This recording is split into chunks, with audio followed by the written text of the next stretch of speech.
far from the front lines in a quiet German laboratory during the late 1930s, where chemists worked under harsh fluorescent lights and under pressures no civilian would ever see. Among the controlled temperatures and orderly glassware, a potent compound emerged. Eukodal, a synthetic opioid the world would later call Oxycodone. To physicians, it was a breakthrough. To the Third Reich, it was an opportunity, a chemical shortcut to endurance. As divisions pushed through Poland, across France, and deep into the frozen East, the Wehrmacht needed men who would not break. Exhaustion, cold, terror, and wounds that should have ended a soldier's march all had to be silenced. Eukodal did exactly that. It numbed pain, sharpened the senses, and turned human bodies into tools that could be driven harder, further, and longer than nature ever intended. But dependence crept in quietly. Field doctors saw it first, shaking hands, restless nights, officers unable to function without their strength injections. What began as medical necessity became chemical captivity. By 1941, addiction wasn't a rumor. It was a shadow moving through the barracks, unspoken yet unmistakable. This is the story of the drug that promised resilience but delivered chains. This is Eukodal's dark legacy and the soldiers who marched under its spell. So tonight, dim the room and listen closely. Picture the frozen barracks, the thin light on steel helmets, and the quiet tremor in a soldier's hand as another dose takes hold. Subscribe and stay with me. Tell me where you're watching from, and remember the men who faced not just the enemy, but a war inside their own veins. The origins of Eukodal do not begin on a battlefield or in a medic's tent, but in a quiet pharmaceutical laboratory on the outskirts of Berlin during the late 1930s. The room itself was unremarkable at first glance, a narrow space lined with glass cabinets, metal stools, and thick cement walls that trapped the smell of ethanol and disinfectant. But the men who worked inside it understood the stakes. Germany was rearming at a pace that outstripped its own industrial capacity, and the Ministry of War expected solutions to medical problems faster than any research team could comfortably provide. Every new chemical, every adjusted formula, might one day decide the endurance of a soldier or the outcome of a campaign. The chemists worked under bright lamps that cast sharp reflections on their beakers. They were civilians, but the pressure they felt was military. Reports from the Surgeon General's office arrived weekly, each marked with clipped demands: quicker pain relief, stronger potency, fewer supplies wasted, and drugs that could travel easily across long distances without spoiling. Morphine had long been the standard, but the Reich's medical planners were not satisfied. They wanted something synthetic, something they could produce without dependence on imported opium. It was a strategic goal disguised as medical progress. Among the researchers was a small circle of specialists responsible for opioid development. Their task was to find a compound that worked faster than codeine, lasted longer than morphine, and could be administered cleanly in field conditions where sterility was often a luxury. They tested countless variants, adjusting one molecular bond at a time. The air in the lab was often thick with the sharp scent of solvents, the clatter of glass stirring rods, and the low hum of machinery. What they discovered would eventually become known as Oxycodone, but at the time it carried a different name, Eukodal. The early reports described it clinically: rapid onset, high efficacy, notably strong sedative impact. Yet between the lines, hints emerged of a compound that did more than dull pain. Soldiers given small doses during controlled trials reported feelings of clarity, confidence, and a sudden lightness in their limbs. For researchers, these were observations. For the military, they were opportunities. Anything that allowed a man to march faster, endure longer, or fight beyond exhaustion was valuable. By 1938, Eukodal had reached the desks of several key figures in the Wehrmacht medical office. Meetings were held behind closed doors. No official announcements were made, but production quotas quietly increased. Pharmaceutical companies were instructed to expand output. Doctors in uniform visited laboratories more frequently, inspecting both the data and the equipment. They asked pointed questions: how long the effect lasted, How quickly a man developed tolerance, how addictive the compound might be. The answers were not always reassuring, but in a hierarchy built on obedience, concerns rarely shifted policy. Outside the lab, the world was changing quickly. German troops were drilling in vast training grounds. Tanks rolled across fields for hours at a time. Officers pushed their men through exercises designed to simulate the rapid tempo of modern mechanized war. With each report of fatigue, injury, or failing stamina, the Ministry of War looked more favorably toward chemical support. Eukodal was not yet a frontline drug, but its future was already being shaped. In the final months before the invasion of Poland, the lab's workload doubled. New batches were sent out under sealed orders. Production figures rose. The compound that had been born quietly in glass beakers was now being prepared for a war that would soon stretch across continents. And no one in that laboratory, not the chemists, not the officers, not the bureaucrats signing the requisition forms, fully understood the hidden cost locked inside those crystalline powders. They were building a tool of endurance, but also a chain. Before Eukodal ever touched a soldier's bloodstream, it existed in a space where medicine and strategy quietly overlapped, a place where the Reich's medical officials operated with the same urgency as its generals. In the late 1930s, Germany's rearmament machine was accelerating, and every sector, from steel production to hospital logistics, was expected to contribute to a future war that few openly acknowledged but everyone prepared for. In that environment, even a painkiller could be viewed as a strategic resource. Inside the Ministry of War's medical office, a small group of senior physicians and bureaucrats reviewed every new pharmaceutical report with clinical detachment. They weren't interested in healing alone. They were concerned with efficiency, how long a soldier could fight, march, or endure before breaking down. For them, drugs were not tools of compassion but instruments of operational continuity. Eukodal's emergence came at a moment when the Wehrmacht was expanding faster than its medical infrastructure could manage. There were not enough doctors, supplies were limited, and injuries in training camps were already rising with the increased tempo of preparation drills.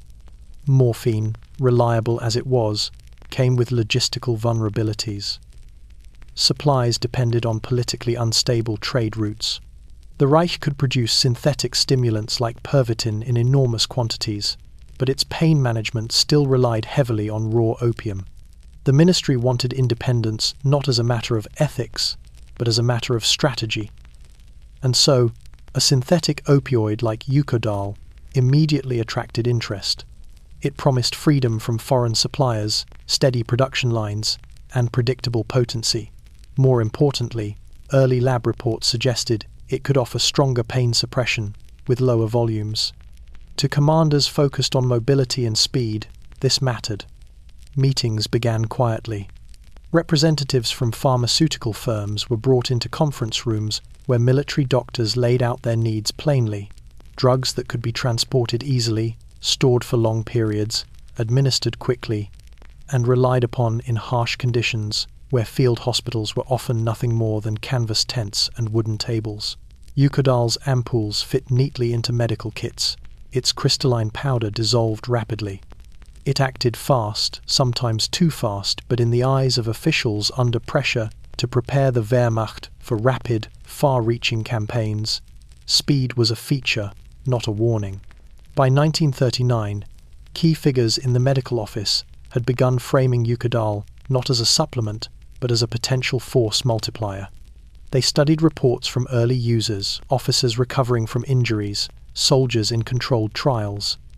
Many described a surge of energy alongside numbness, a paradox the ministry interpreted as an advantage. If a wounded soldier could be returned to partial function long enough to complete a march or survive extraction, that was considered success. In internal memos, Eukodal appeared with strategic language. Enhances endurance, stabilizes morale under duress, maintains combat capacity. These were not medical assessments, they were military calculations. Still, concerns did surface. A few doctors noted signs of dependency, even at early stages.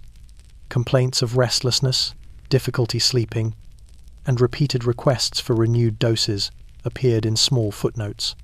But within the hierarchy of wartime planning, such concerns rarely outweighed the perceived gains. Germany was preparing for a conflict that would demand relentless motion, and any chemical that allowed men to push past natural limits quickly found support. Through these discussions, Eukodal quietly shifted categories. It was no longer merely a pharmaceutical product. It was an asset, a resource folded into planning documents alongside bandages, ammunition, and fuel. Factories were informed to ready their production lines. Procurement officers arranged contracts. And even though the drug had not yet reached the front lines, the machine that would deliver it there had already begun turning. By the time war erupted in September of 1939, Eukodal was no longer just a laboratory discovery. It was part of the Reich's vision of modern warfare, fast, efficient, and chemically reinforced. The drug's dark legacy had already taken root long before the first soldier ever realized they would be marching into battle with more than their rifle in their hands. The first trials of Eukodal inside the German medical system were not conducted in battlefield tents or crowded aid stations, but in controlled hospital environments where every movement, every heartbeat, and every reaction could be recorded with clinical detachment. The late 1930s was a decade driven by medical ambition, and the Reich's physicians believed that chemistry could serve as a silent partner to military strength. If a compound could dull agony faster, restore function sooner, or push a man beyond normal endurance, then it had value beyond the world of civilian healthcare. The earliest recorded trials occurred in military hospitals near Munich and Berlin. The subjects were not frontline soldiers, but a mix of convalescing officers, volunteers from training schools, and a handful of carefully selected patients with injuries considered manageable. The purpose was simple: determine how Eukodal behaved in a controlled setting before sending it to the harsher conditions of the field. Doctors observed the volunteers with stopwatches and notebooks. They noted the speed of onset, often only minutes. They documented the reduction of pain, the softening of muscle tension, and the markedly calm expressions that followed the injections. In these early phases, Eukodal seemed almost too effective. Men who moments earlier struggled to shift in their beds suddenly sat upright. Some described a sensation of warmth flowing through their arms. Others reported a clarity of mind that surprised even the physicians. But alongside the promising data came subtler signs that, at the time, few wanted to interpret fully. Several participants asked for a second dose sooner than expected, claiming their pain had returned more sharply than before. A few volunteers showed an unusual attentiveness toward the ampoules, asking about their contents, their manufacture, even how to obtain more outside the trial. Doctors wrote these behaviors off as normal reactions to injury and curiosity. Addiction was not a concept military planners were eager to consider. At the same time, the Ministry of War pressed for more aggressive testing. They wanted to know how the drug affected mobility. So a second phase of trials began, this time involving soldiers with minor injuries who were capable of walking. After receiving a dose, many reported that their limbs felt lighter. Some completed timed marches inside hospital courtyards with better results than expected. Others voiced concerns. Slight dizziness, difficulty concentrating after the initial rush, and an emotional flatness that lingered long after the drug's analgesic effects faded. Yet these warnings were buried beneath enthusiastic notes from senior physicians. They emphasized Eukodal's potency. They praised its predictable onset. They highlighted that it required smaller amounts than morphine to achieve the same effect. These advantages mattered to military logistics. Smaller doses meant easier transport and more controlled supply chains. For a Germany preparing for war, efficiency was often valued above safety. The final internal trial was conducted on a group of officers suffering from chronic pain due to old injuries, men who prided themselves on discipline and did not complain easily. Eukodal allowed several of them to resume training sessions temporarily. Their reports spoke of renewed strength, restored command presence, and clarity of thought. But behind the optimism was a more troubling thread. several officers privately requested continued access to the drug even after their trial period ended. Doctors noted the requests, sometimes reluctantly. A few went so far as to recommend long-term prescriptions for those who benefited most. They did not use the word dependence, not yet, but the signs were unmistakable in hindsight. By the end of 1938, the ministry had all the data it needed. Eukodal had proven itself powerful, fast-acting, and adaptable. Any concerns raised during the trials were minimized, softened by wording, or omitted in summary documents. The Wehrmacht wanted a chemical ally for the war it was planning, and Eukodal appeared ready to serve. What none of the doctors recorded, or perhaps none wished to confront, was the truth emerging quietly in hospital corridors, that this drug was not merely treating pain. It was reshaping it, weaving itself into the minds and bodies of men who believed they were growing stronger, when in reality they were becoming tethered to a compound they barely understood. Official approval for Eukodal did not arrive with fanfare, speeches, or public announcements. It emerged instead through the slow, deliberate movements of a bureaucracy preparing for war. In the late 1930s, the Ministry of War rarely treated pharmaceutical decisions as medical matters alone. Every new drug passed through a chain of evaluation that mixed scientific judgment with strategic calculation, and Eukodal was no exception. After the internal trials concluded, the reports were forwarded to a narrow circle of senior officials inside the Wehrmacht medical office. These were men trained in both medicine and logistics, accustomed to balancing human needs with the demands of a military machine that expected results at any cost. They read through the findings methodically: rapid onset, strong analgesic effect, manageable storage requirements, consistent synthesis. On paper, Eukodal looked efficient, perhaps too efficient, but efficiency was exactly what the Reich valued. The approval process began in a conference room with no windows, deep inside a government building in Berlin. The meeting notes were sparse, but later accounts from attendees described a tone of quiet urgency. The world outside was shifting quickly, political tensions rising, borders tightening, and the inevitability of conflict settling over Europe like gathering storm clouds. Every officer in the room understood what Germany was preparing for. Painkillers were not just medical tools, they were essential wartime supplies, as critical as fuel or ammunition. One doctor raised concerns about dependency. He referenced volunteers from the internal trials who had requested second doses sooner than necessary. Another warned that long-term use could compromise discipline, cloud judgment, or mask injuries that required proper treatment. But these objections were delivered cautiously, almost apologetically, as if the atmosphere of the meeting discouraged doubt. A senior official responded with the language of wartime pragmatism. "Every drug has risks," he said, "but our priority is maintaining operational readiness." To him, dependency was a manageable issue, a future problem. What mattered in the present was the drug's ability to keep soldiers moving, fighting, and enduring. The generals overseeing the meeting nodded. Their focus was not on the individual but on the collective force that would soon be marching across borders. Within days, Eukodal received a provisional classification, medically approved for controlled deployment. This phrase concealed the truth. There was little control. The controls existed only on paper, written in elegant bureaucratic handwriting, stored in filing cabinets, soon destined to be ignored under the strain of wartime urgency. Factories received quiet instructions to increase production. Pharmaceutical companies were given quotas disguised as recommendations. Procurement officers began stockpiling ampules in medical depots. The drug had entered the military system without a formal announcement, yet its presence spread rapidly. Doctors across the Reich's training camps received sealed envelopes containing new medical guidelines.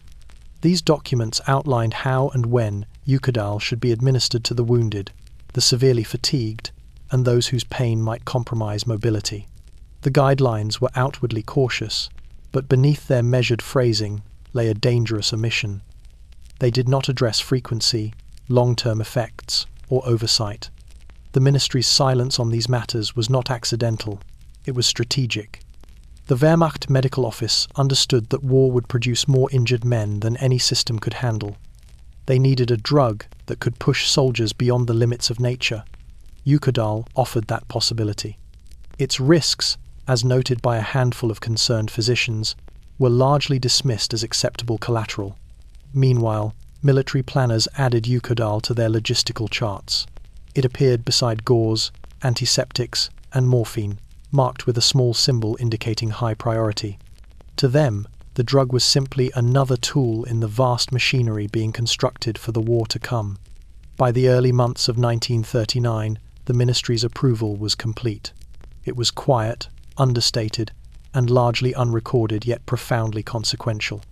The decision paved the way for Eukodal to move from laboratory benches to field medic kits, from controlled trials to frontline trenches. And as the Reich prepared for the invasion of Poland, few realized that they had just integrated into their war plans a compound capable of numbing not only wounds, but judgment, restraint, and the fragile human limits upon which armies depend. The stage was set. The drug was approved, and the price of that approval would not become clear until it was far too late to change course. Before Eukodal became a military instrument, its development existed within a larger transformation, quietly reshaping German medicine: the rapid rise of synthetic painkillers. In the years following the First World War, Germany faced shortages that exposed a dangerous dependency on imported raw opium. The trauma of that era, millions of wounded, overcrowded hospitals, and insufficient supplies, left a lasting impression on the country's medical and political leadership. When rearmament began in the 1930s, these memories returned with renewed urgency. Germany wanted medical independence, not out of humanitarian concern, but as a matter of national security. Every aspect of war demanded predictability: fuel, steel, food, ammunition, and pain management. Without reliable painkillers, even a well-equipped army could falter. And so, the Reich encouraged scientists to turn away from plant-based opioids and toward fully synthetic alternatives produced in domestic laboratories. If Germany could manufacture its own chemical relief, then no foreign embargo or disrupted trade route could undermine its medical capacity during war. Pharmaceutical firms responded enthusiastically. Companies like Merck, Bayer, and multiple state-supported laboratories invested heavily in chemical research. They produced compounds designed to replicate or exceed the effects of morphine and codeine. Synthetic analgesics were viewed as modern, efficient, and, above all, controllable. Unlike opium, which required cultivation and importation, synthetic opioids came from machines, formulas, and measurable inputs. They could be scaled, standardized, and stockpiled. It was within this environment that Eukodal emerged. Oxycodone was not created for war, but war created a demand that accelerated its acceptance. When the Ministry of War evaluated new medications, synthetic painkillers immediately received preferential treatment. They aligned perfectly with the state's broader goals: self-sufficiency, rapid industrialization, and a medical system that could withstand the pressures of total conflict. Doctors also played a role in this shift. The medical community hoped synthetic drugs might solve problems that plagued natural opioids: unpredictable potency, inconsistent absorption, and limited shelf life. Early papers published in medical journals described synthetic opioids as cleaner, more refined, and more scientifically modern. They spoke with optimism about the future of pain management. But behind the scenes, pharmaceutical representatives quietly carried samples into military offices, presenting synthetic products as solutions to the unique demands of mechanized warfare. If soldiers were to march farther, fight longer, and survive grueling conditions, they would need chemical support. Painkillers were not merely about treating wounds. They were about maintaining operational continuity. The military understood this immediately. Synthetic opioids had predictable dosages, making them easier to administer under chaotic field conditions. They packed efficiently into medical kits. They lasted longer in harsh climates. And unlike morphine, they could be produced domestically in large quantities without risking interruptions from war or politics. As the 1930s progressed, the Reich's dependence on synthetic painkillers deepened. Government planners drafted confidential memos describing the need for a modern pharmaceutical arsenal capable of supporting the nation during prolonged conflict. These documents framed medicine as another front in the war effort, one that required as much discipline, efficiency, and innovation as any armaments program. Yet, for all the strategic advantages, few officials considered the human consequences. Synthetic opioids were potent and poorly understood. Their risks were minimized in technical summaries, overshadowed by their logistical benefits. The Ministry of War viewed them not as dangerous substances, but as tools that could preserve manpower. In an army preparing for rapid offensives and sustained combat, manpower was the most valuable resource of all. By the eve of the Second World War, synthetic painkillers had become deeply embedded in Germany's military medical system. Eukodal, once just another chemical compound in a laboratory notebook, now stood at the forefront of this pharmaceutical revolution. Its story was only beginning, shaped by the belief that chemistry could solve the limitations of the human body, a belief that would soon collide with the grim realities of war and addiction. The nation had embraced synthetic painkillers as symbols of progress. In doing so, it opened the door to consequences no one in those brightly lit laboratories had fully anticipated. Long before Eukodal became a widespread presence in the Wehrmacht's medical supply chain, another drug had already embedded itself deeply into German military culture. Pervitin, the stimulant better known as methamphetamine. Its rise created a quiet but decisive competition inside the Reich's pharmaceutical and military establishments, a rivalry not openly discussed, yet one that shaped the fate of every synthetic drug that followed, including Eukodal. Pervitin had dazzled the military from the start. It promised wakefulness, alertness, and the ability to push troops through long marches without sleep. Early trial reports highlighted its usefulness for blitzkrieg tactics, fast-moving, relentless offensives that required soldiers to operate at near-mechanical levels of stamina. As a result, by 1939 and 1940, Pervitin was already being distributed in large quantities to tank crews, pilots, and infantry units.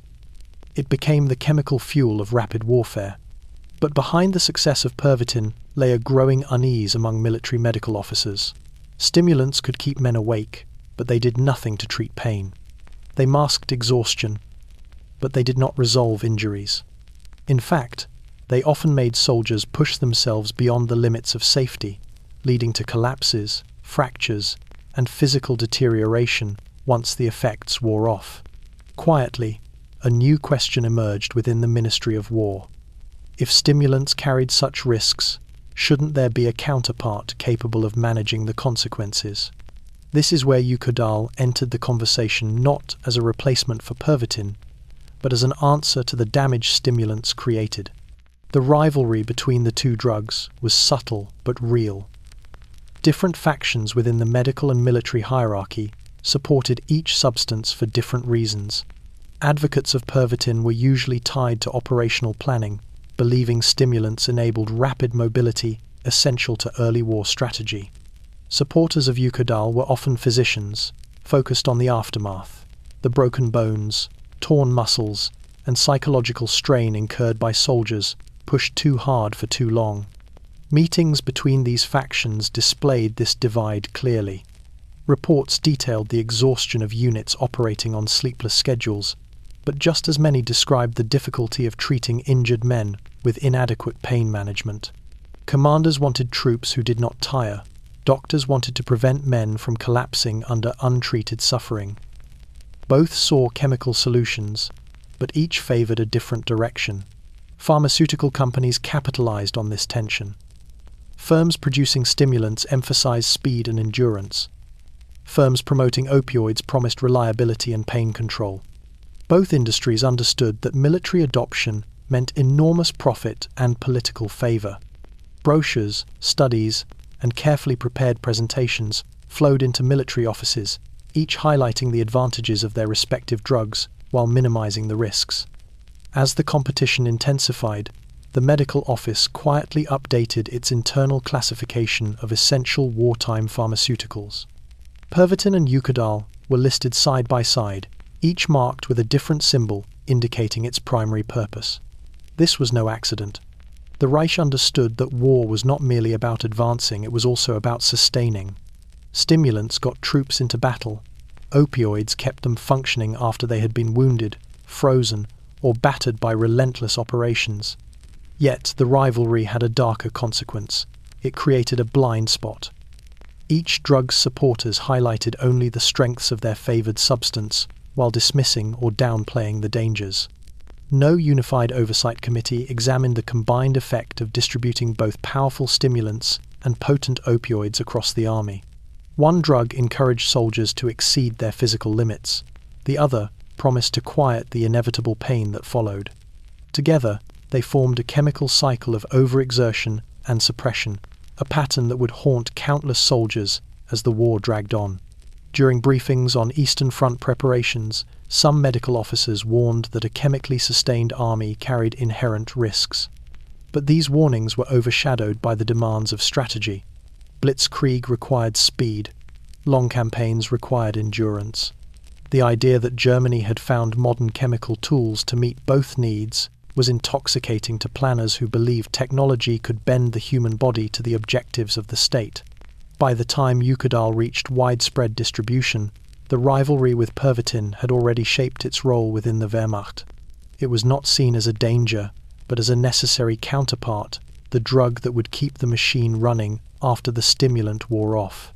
In the end, this unspoken competition ensured that both drugs were adopted quickly and extensively.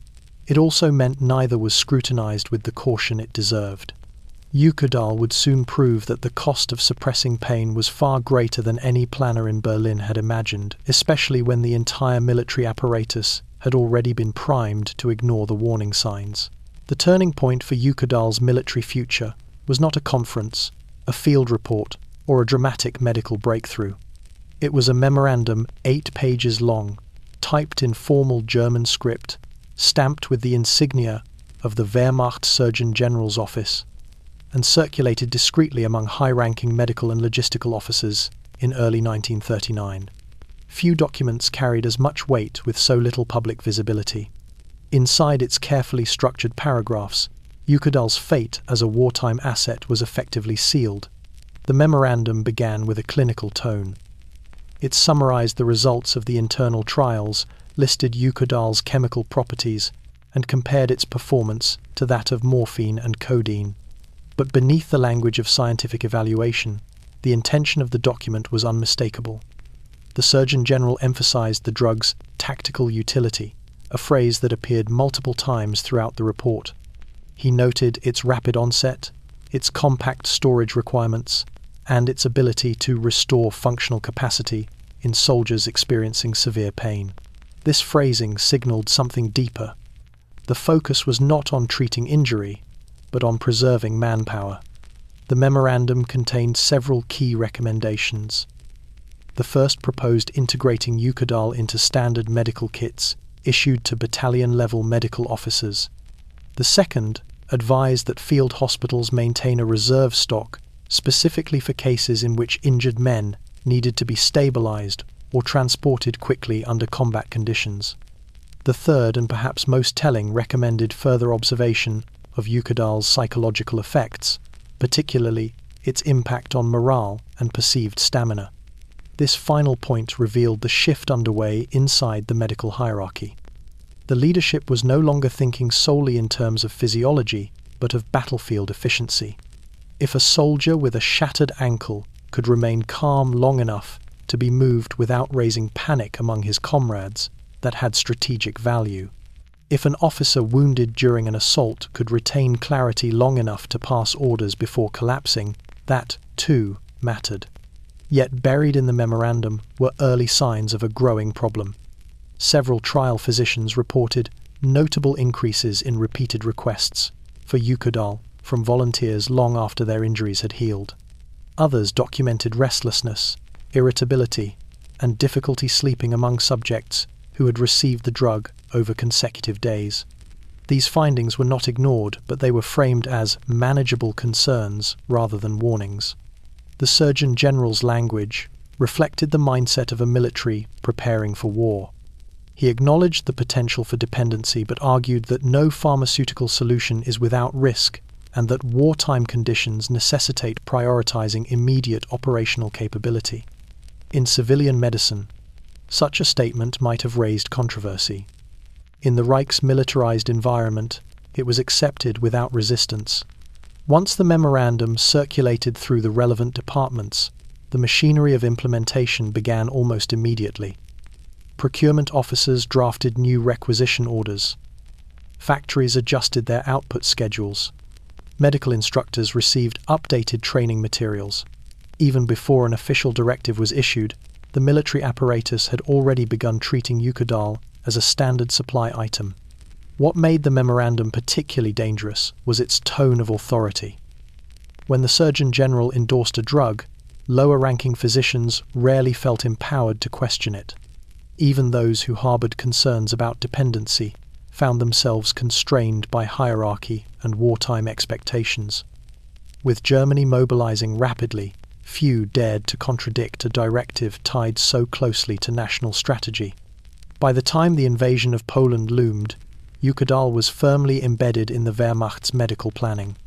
It had moved quietly from laboratory benches to field supply chains, its risks softened by bureaucratic confidence and strategic necessity. The memorandum had done its work well too well.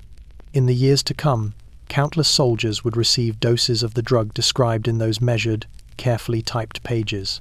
They would trust it because their doctors trusted it, and their doctors trusted it because the memorandum told them to.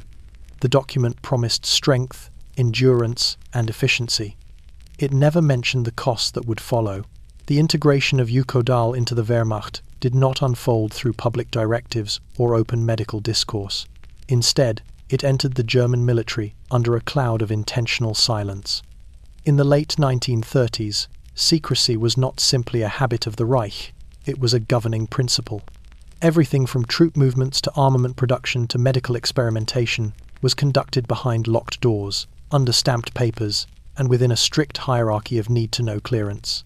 Pharmaceuticals were no exception.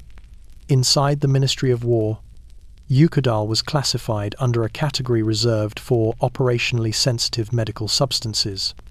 This designation placed it beside drugs used for chemical defense and emergency field stabilization items considered too important, too experimental, or too politically fraught for public scrutiny.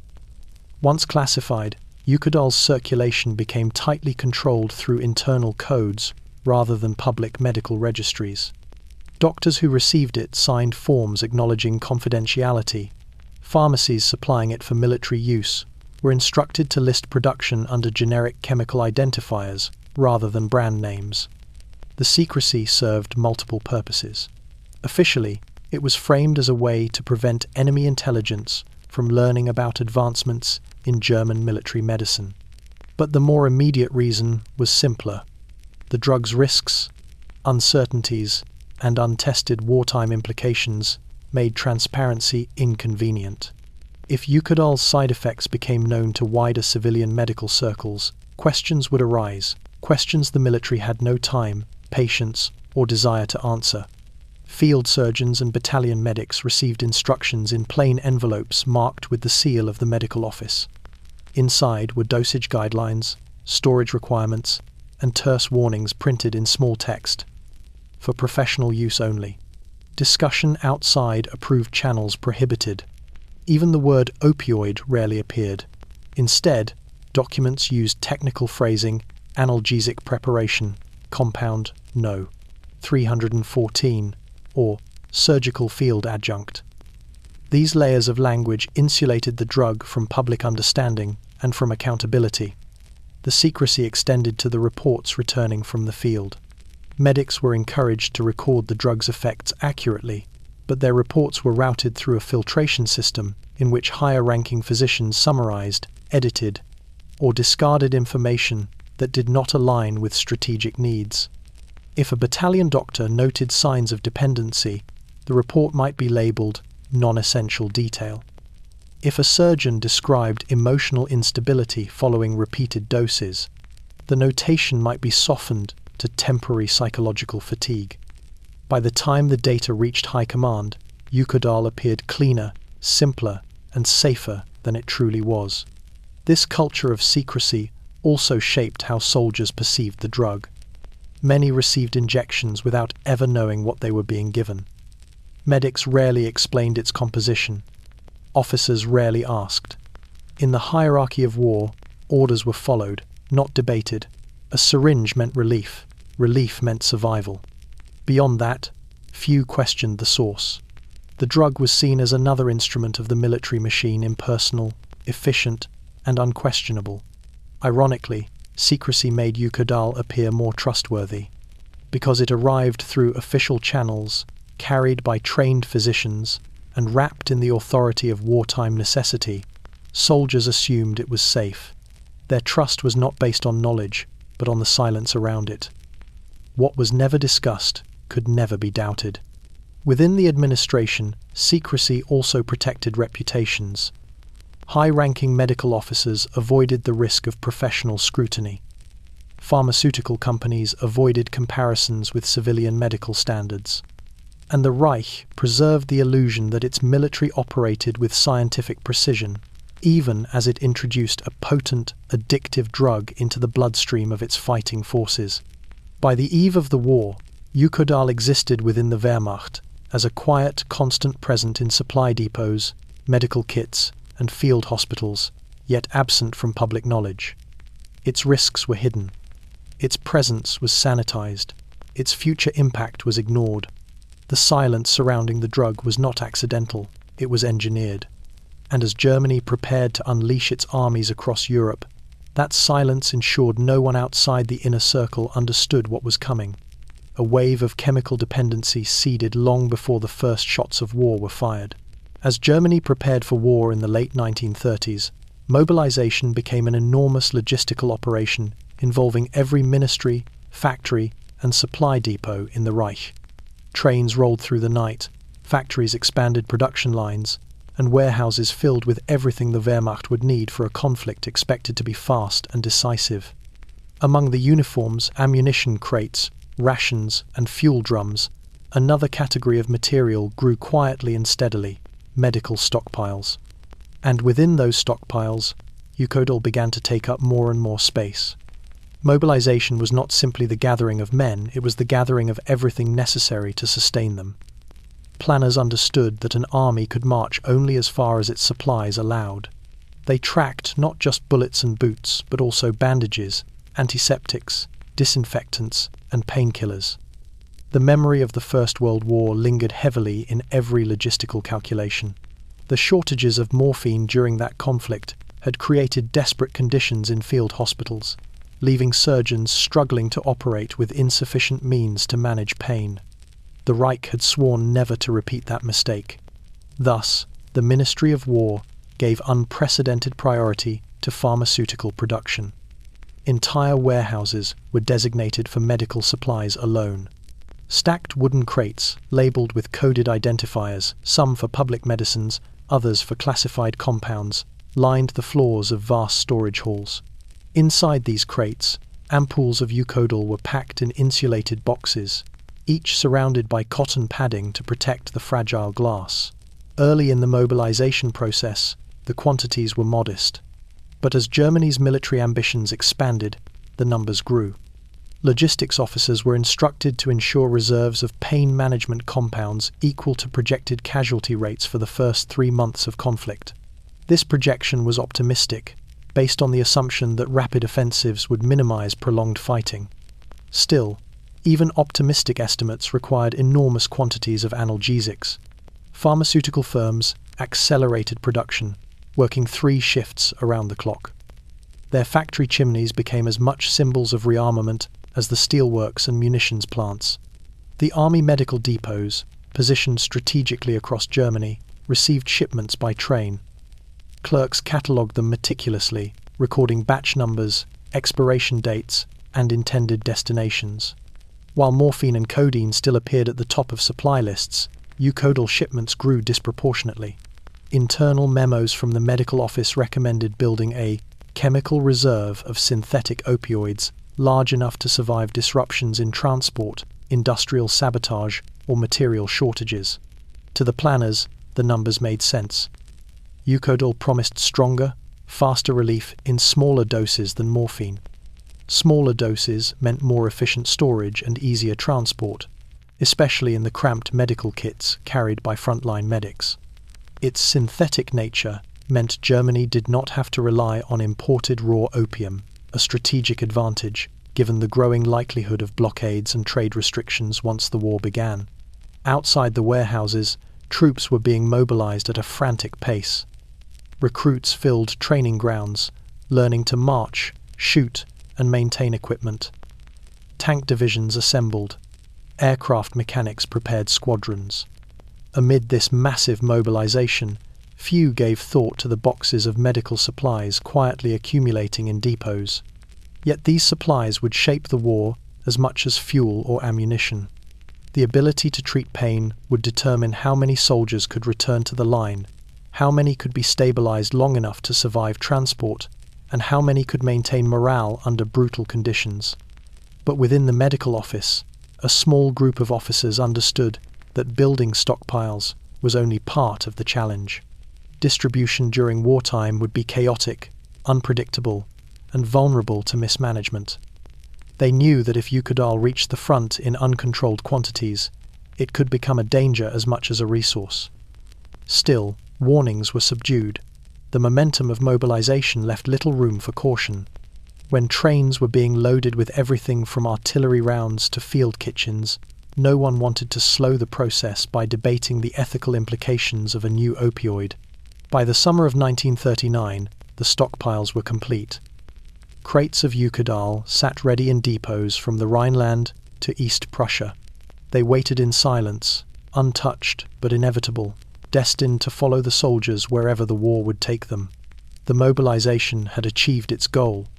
The Reich now possessed a medical arsenal equal to its military ambitions. But the presence of Eukodal within that arsenal would soon create consequences no supply officer, no pharmacist, and no general had foreseen. The transformation of the Wehrmacht into a modern fighting force required more than uniforms, weapons, and transport vehicles.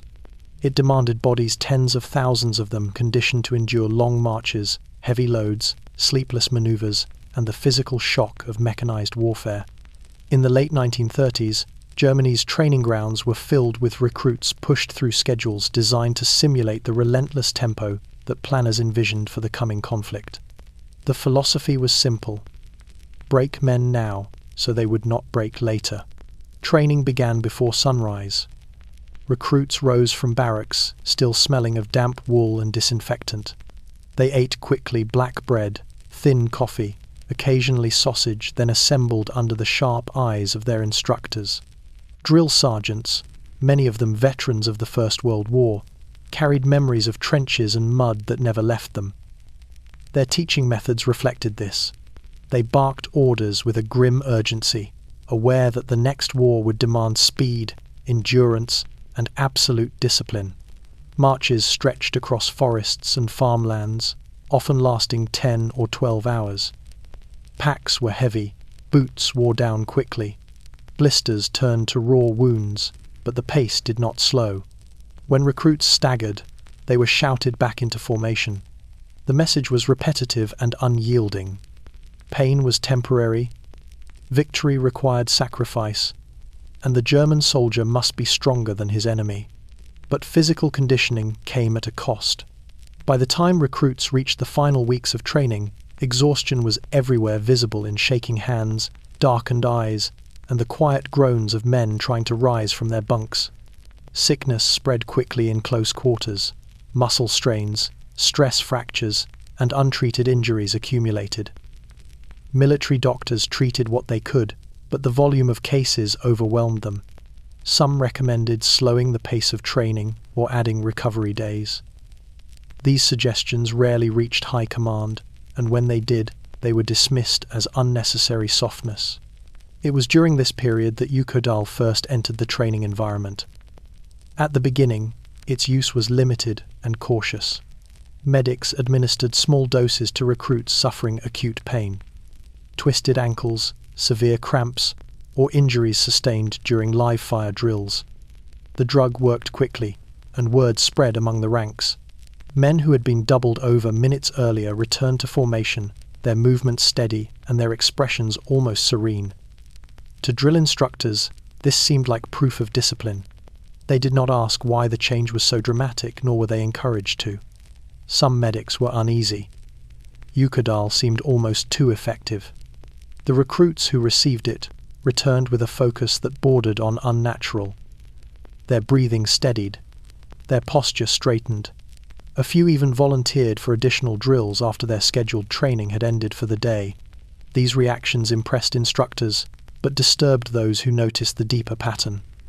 Once the drug wore off, the same men often experienced a sudden crash, irritability, trembling, or an emotional dullness that did not match their earlier energy. Yet the culture of the training grounds left little room for medical hesitation. The pressure to produce soldiers and quickly overshadowed caution. Germany needed divisions ready for deployment, and every delay was viewed as a hindrance to national strategy. Medics provided Eukodal not out of carelessness, but out of necessity. Without it, many recruits would have been sidelined. With it, they could finish the course. The drug masked the limits of their bodies, allowing training to continue uninterrupted. By the summer of 1939, Eukodal had become quietly embedded in the rhythm of military conditioning. It was never formally acknowledged, never added to official training manuals, but its presence spread through unofficial channels from medic to medic, from barracks to barracks. When exhaustion struck, when pain became too severe to ignore, instructors simply directed recruits to the infirmary, where syringes waited behind closed doors. The soldiers emerging from Germany's training camps believed they were strong because their endurance had grown. What they did not know was that the system training them had already begun leaning on a chemical crutch. Their bodies were not adjusting naturally, they were being pushed past their limits by a drug no one had explained to them. As the Wehrmacht prepared to march into Poland, its ranks stood ready, hardened, confident, but quietly chemically reinforced. The demands of modern warfare had reshaped the training process, and Eukodal had already stepped into its hidden role. The army believed it had forged unbreakable men. In reality, it had introduced a dependency that would follow them into battle. In every training camp across the Reich, the barracks clinic was a world of its own, a narrow room with whitewashed walls, metal cabinets, and a cot or two pushed into corners worn smooth from constant use. These clinics were staffed by military doctors who lived in a space suspended between two realities: the medical ethics they had learned in universities, and the militarized expectations imposed on them by the Wehrmacht. It was here, in these modest rooms far from the battlefield, that Eukodal quietly moved from experimental substance to everyday tool. The doctors of the barracks were neither ideologues nor high-ranking strategists. Most were young physicians drafted into military service, their white coats replaced by field uniforms and belts, holding notebooks instead of stethoscopes. Their patients were not civilians seeking treatment, but recruits whose discomfort threatened the efficiency of training schedules. Every case they handled had operational consequences.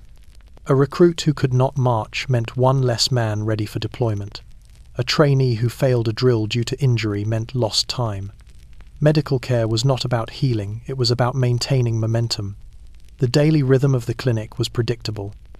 At dawn, a line of recruits formed outside the door, many limping, others clutching stomachs or chests, all aware that showing weakness could bring reprimand unless a doctor confirmed a legitimate injury. Inside, physicians worked quickly, pressured by instructors who hovered nearby demanding updates. The doctors saw everything: torn ligaments from forced marches, sprains from obstacle courses, fevers from overcrowded barracks, infections from untreated blisters. They treated what they could with disinfectants, bandages, and stern advice. But pain, deep, unrelenting pain, was different. Pain could stop a training cycle, pain could pull a recruit out for days, and pain, above all, was the enemy of the pace the Wehrmacht demanded. This was the void into which Eukodal slipped. Doctors were first issued the drug quietly, through sealed packets delivered with minimal explanation. The guidelines were concise: Administer in cases of severe pain or functional impairment. The phrase functional impairment was intentionally broad, giving physicians the authority or burden to interpret it as needed. For some, it meant fractures or serious injuries. For others, it meant anything that slowed a recruit's performance. At first, they used it sparingly. A dose for the soldier whose ankle swelled so severely he could barely stand. A dose for the recruit who collapsed after hours of drills. A dose for the young man who hid a cracked rib until he could no longer breathe without wincing. In these moments, Eukodal seemed almost miraculous. The relief was immediate. The transformation was visible. Men who had been incapacitated minutes earlier rose to their feet with a clarity that startled even the doctors. But the physicians also saw what others did not. They noticed the lingering effects, the hazy stare after the drug faded, the unsteady hands, the emotional flatness. They watched as certain recruits returned repeatedly, claiming new pains, old pains, or discomforts too vague to diagnose. At first, the doctors believed these were attempts to avoid training. Then they realized the pattern was not avoidance, but craving. Some doctors raised quiet concerns. They discussed the symptoms among themselves after clinic hours, speaking in low voices so instructors would not overhear. A few wrote cautious notes in their medical logs, but these entries rarely traveled beyond the clinic. The expectation was clear. The doctor's role was not to evaluate the drug, but to use it. Their job was to help produce soldiers, not question the tools of production. The hardest moments came when physicians faced the ethical conflict between their oath and their orders. They had been trained to heal, yet they were now enabling recruits to push their bodies past natural limits. They knew Eukodal was strong, stronger than anything most of them had prescribed in civilian practice. But when an instructor appeared in the doorway, arms crossed, demanding, "Can he march or not?" the doctors understood the choice was not theirs. By mid-1939, many barracks clinics relied on Eukodal as routinely as bandages or iodine. It had become part of the unofficial infrastructure of training. The doctors of the barracks, once gatekeepers of medical judgment, had become conduits for a growing chemical dependency embedded within the army they served. And as the first divisions prepared to move toward Poland, these physicians carried a quiet knowledge that never made its way into official reports. The Wehrmacht was entering war not only with rifles and tanks, but with an army of young men whose endurance had already been shaped and distorted by a drug no one fully understood. The doctors were treating bodies, but they were also fueling a hidden crisis. Ethics rarely survive inside a military machine preparing for war. In the late 1930s, as Germany accelerated toward conflict, the Wehrmacht's medical system adopted a tone of unquestioning efficiency. Physicians worked under orders, instructors worked under deadlines, and soldiers worked under pressure. In this environment, moral considerations were not debated, they were quietly pushed aside. And nowhere was this more evident than in the growing use of Eukodal. In peacetime, giving a powerful opioid to a young, healthy man without full disclosure would have sparked professional outrage. In civilian hospitals, physicians were taught to explain treatments, discuss alternatives, and consider long-term effects. But inside the barracks, none of these principles applied. Pain was the enemy, speed was the objective, and silence was the expectation. Recruits rarely asked what was in the syringe. Even if they did, the answer was vague: a pain injection, a standard issue treatment, something to help you finish. The ethical omission was not accidental. It was structural. Doctors who had once written patient consent forms now operated in an environment where consent was irrelevant. Medics no longer asked whether a soldier wanted a dose, they assessed whether he needed to return to training and acted accordingly. Trainers did not consider whether chemical pain suppression distorted performance. They demanded it, openly or implicitly. Medical directives arrived with clinical neutrality that masked the gravity of their implications. The language was simple: administer as necessary. Nowhere did those documents mention dependency, psychological alteration, or the risks of repeated use. Some physicians noticed early warning signs, but raising them within the chain of command felt both futile and dangerous. Those who expressed concern risked being labelled uncooperative, impractical, or insufficiently committed to the war effort. The culture of the Wehrmacht rewarded compliance and punished hesitation. Even senior doctors understood that strategic priorities overshadowed moral debate. If a drug allowed a soldier to complete a march, participate in an exercise, or hold formation after an injury, then its benefits were already decided. The ethical conflict deepened as doctors saw more cases of young men struggling with recurring pain long after their injuries had healed. A recruit would return days after receiving Eukodal, insisting that his pain was worse than before, even when an examination showed no physical cause. Others grew irritable, restless, or strangely detached. Some described an inexplicable feeling of emptiness that settled over them hours after the drug's effects faded. A few even attempted to barter favors with medics in exchange for another injection, but the system had no language for addiction, not in a military context. A recruit who returned repeatedly for pain relief was labeled weak, undisciplined, or prone to exaggeration. The possibility that the army itself had created the condition went unspoken. Instructors unintentionally made the problem worse. They praised soldiers who continued training after receiving Eukodal, interpreting chemically induced endurance as mental toughness. These men were held up as examples for others, reinforcing a culture in which pushing past pain was not only encouraged but expected. The fact that such performance was fueled by a potent opioid remained invisible. The ethical boundary blurred further when field hospitals began adopting similar practices. Surgeons under pressure to prepare units for deployment quietly relied on Eukodal to stabilize men quickly.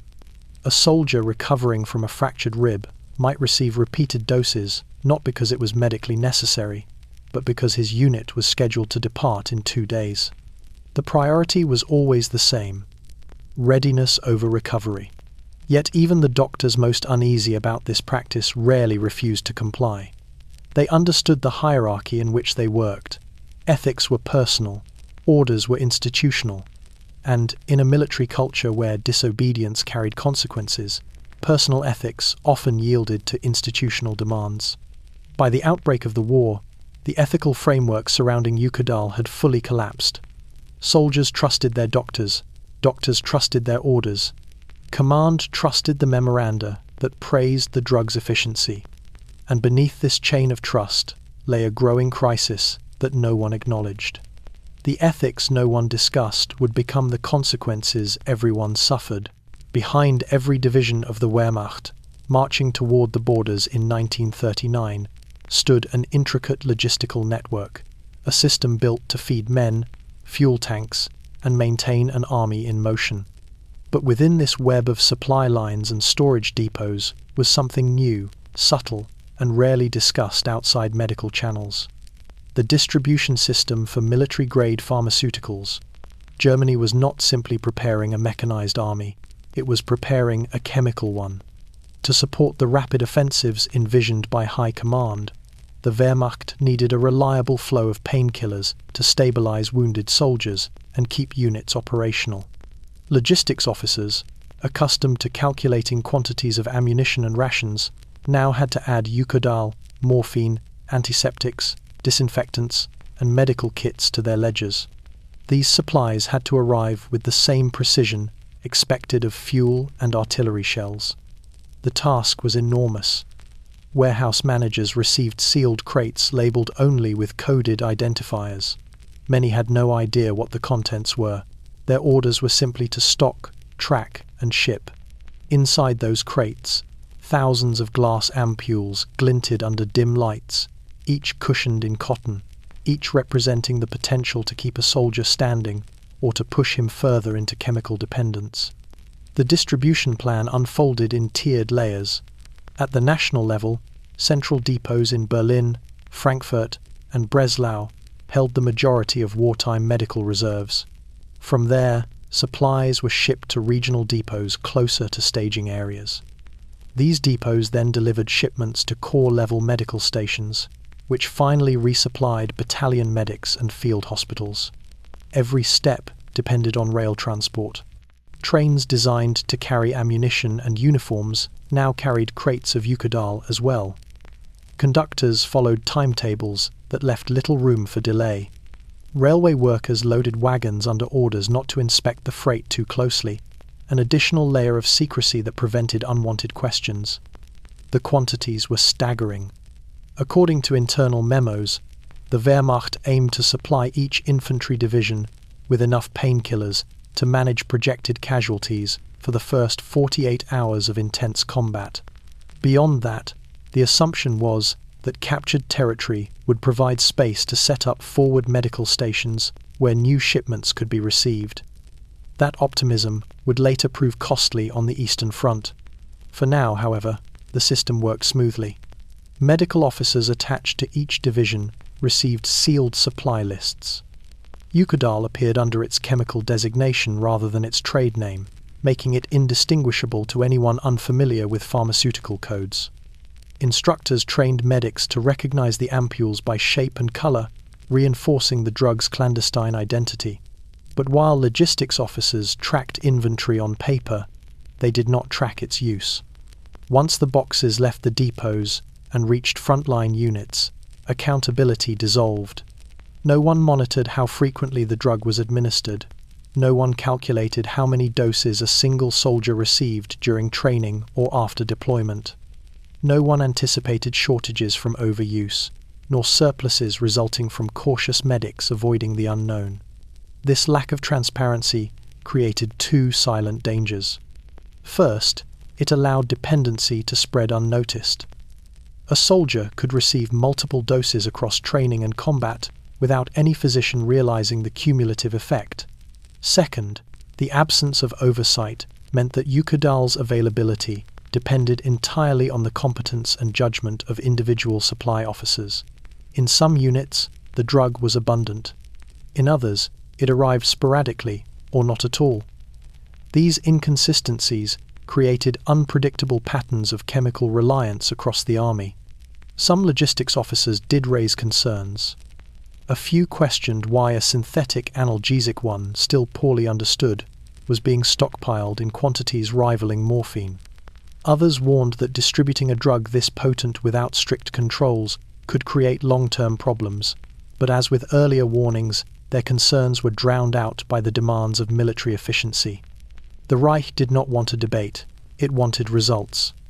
In the final days before the invasion of Poland, a train rolled east, carrying thousands of ampules of Eukodal alongside ammunition, fuel, and uniforms. Soldiers loading the cargo never read the labels. Officers reviewing manifests never questioned the quantities. The Wehrmacht had built a logistical system capable of sustaining a chemical army. What it had not built was a system capable of understanding the cost. As the summer of 1939 edged toward its end, Germany's war preparations shifted from steady acceleration to a final, frantic surge. In factories, depots, and administrative offices across the Reich, the pace intensified. Production lines ran into the night. Trains carried heavier loads. Military units received last-minute inspections, equipment checks, and supply verifications. Everything pointed to one conclusion: the invasion of Poland was imminent. And, within this storm of activity, the stockpiling of medical supplies, especially Eukodal, intensified dramatically. The late summer surge was not spontaneous. It was the result of precise calculations made months earlier. High Command estimated the scale of casualties expected in the first wave of conflict and ordered medical depots to prepare accordingly. Internal estimates projected tens of thousands of wounded within days of mobilization. These projections were not shared publicly, but in the closed corridors of the medical office, they shaped every decision. The Reich could not afford a repeat of 1914, when unprepared field units ran out of morphine within the first weeks of fighting. Thus, a final order went out to pharmaceutical firms in July: triple production. Factories that once operated at a demanding pace now pushed into extremes. Chemists oversaw vats of chemicals boiling under controlled heat. Workers filled ampules with practiced precision, and inspectors stamped crates with urgency. Oxycodone Eukodal became one of the most quietly mass-produced substances in Germany during those weeks. Railway stations became choke points of activity. Freight wagons packed with medical crates stood beside cars loaded with rifles, rations, and uniforms. Conductors moved through the chaos armed with updated manifests. The medical shipments rarely drew attention from soldiers loading the trains. They were simply more boxes among thousands, yet their contents were as consequential as any weapon being transported east. Inside the Ministry of War, the final pre-invasion meetings reflected a blend of confidence and fear. Officers reviewed supply charts showing well-stocked morphine reserves, but next to them, another line had grown considerably, the synthetic analgesics queue. Eukodal had become a frontline expectation. Medical officers assigned to divisions were informed that their kits would include larger quantities than previously planned. The justification was simple: to ensure continuity of mobility under expected combat intensity. Beneath the straightforward language lay an unspoken truth. The Blitzkrieg doctrine required speed, and speed required men who could move even when injured. Chemical endurance was becoming part of the strategy. In the weeks before September, field medics noticed a change in their supply deliveries. The crates arriving from regional depots were heavier, more frequent, and more tightly sealed. Some held only morphine and bandages. Others, labeled under an obscure chemical code, held Eukodal. Medics were instructed to store these crates separately, sometimes even locked away in metal cabinets. Only officers of specified rank were permitted to access them. This secrecy gave rise to rumors among medical staff. Some believed the drug was experimental. Others thought it was restricted for commanders. A few correctly suspected it was stronger, far stronger than the standard painkillers they had been using. But the orders were clear. No discussion, no deviation. Meanwhile, training camps pushed their recruits through final readiness drills. The drive for endurance intensified. Injured men were sent to barracks clinics where Eukodal was administered more liberally, not because the doctors understood its long-term effects, but because they were under pressure to ensure every man could stand ready on deployment day. By late August, the surge reached its peak. Warehouses emptied their final reserves into military convoys. Trucks carried medical supplies across the countryside towards staging areas near the Polish border. When night fell, the convoys continued under blackout conditions. Speed mattered more than secrecy now. Everything had to be in place before the offensive began. As dawn broke on the 1st of September, the Wehrmacht crossed into Poland, and the massive stockpiles assembled during the summer began flowing into the field. In the chaos of the opening days, few soldiers noticed the significance of the small, glass ampules tucked into medic pouches. But soon, on roads strewn with wounded men, in barns turned into makeshift hospitals, and beside burning villages, Eukodal would begin shaping the war in ways no planner had fully understood, altering pain, behavior, judgment, and dependence. The surge before September had achieved its goal. The army was prepared. What no one yet realized was that it had also set into motion a crisis that would travel with every marching column, silent, potent, and impossible to control. Long before the first battles of the Second World War unfolded, a quiet transformation had already begun within the Wehrmacht's officer corps. It did not occur in strategy rooms, on parade grounds, or in the corridors of Berlin's ministries. It happened in private, behind closed office doors, inside field headquarters, and in the small, dimly lit rooms where senior officers recovered from the physical and psychological strain of preparing for war. As enlisted men were being conditioned to march farther and endure more, their commanders were experiencing their own version of strain: sleepless nights, chronic overwork, and unrelenting pressure to deliver results. And in that pressure, Eukodal found fertile ground. Officers were often the first to receive new medical treatments. Their access to doctors was immediate, their injuries noted with priority, and their complaints taken seriously. Unlike the recruits who feared appearing weak, officers could request treatment under the guise of maintaining readiness and leadership performance. A captain with a recurring back injury, a major suffering headaches from relentless planning sessions, a colonel dealing with an old shrapnel wound, all could walk into a medical station and emerge with relief in a matter of minutes. At first, Eukodal appeared to these officers as a straightforward medical convenience. It dulled pain quickly and cleanly, allowing them to continue working without interruption. Meetings resumed. Orders were issued, schedules stayed intact, but the drug's secondary effects, the clarity, the confidence, the brief but powerful sense of control did not go unnoticed. Officers, who had struggled through long nights of planning, suddenly found themselves thinking more clearly. Fatigue seemed to recede. The burden of command felt lighter. These changes reinforced the perception that Eukodal was not just a painkiller but a performance enhancer. And, in a military culture where expectations were crushing and mistakes unforgivable, even subtle boosts carried significant weight.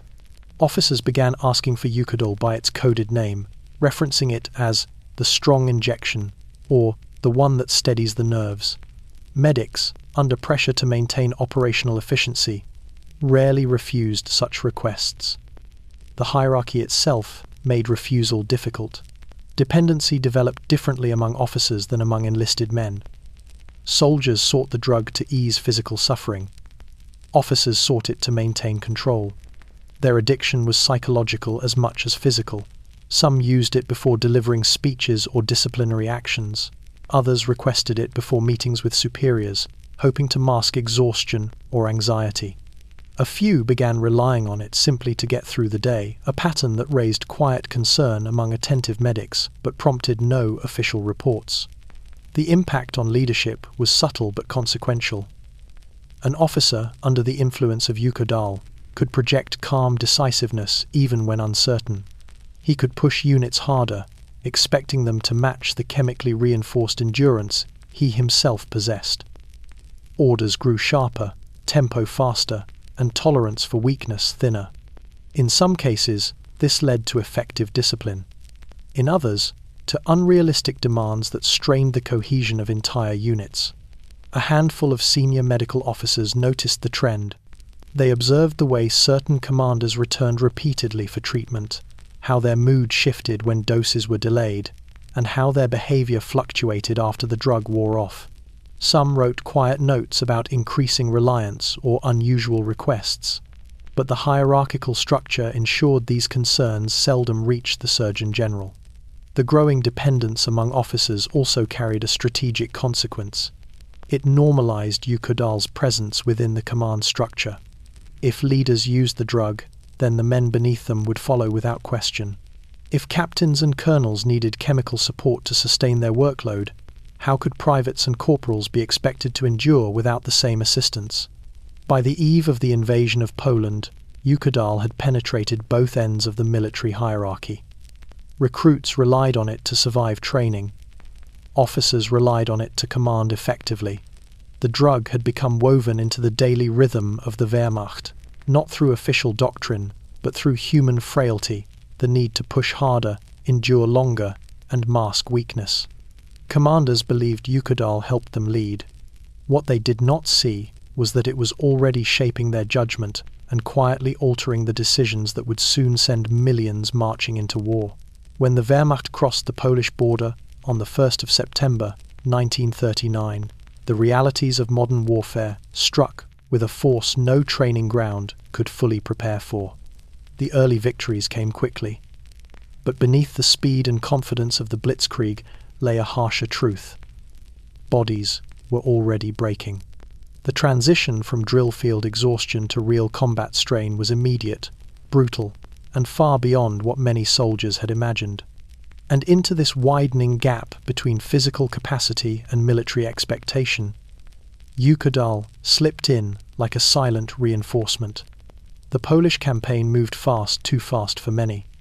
Soldiers marched long distances between engagements, slept in ditches or barns, and endured constant noise, smoke, and movement. Meals were rushed. Rest was scarce. Even when units paused, they often did so in environments filled with tension, burning villages, collapsing buildings, the distant crack of rifle fire.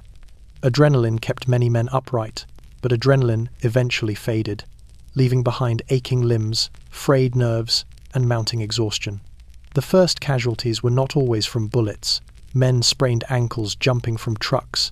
They tore muscles sprinting through fields. They fractured ribs when thrown during artillery blasts. Blisters turned to infected wounds. Lungs burned from dust and smoke. A single week of campaigning created more physical strain than months of barracks training.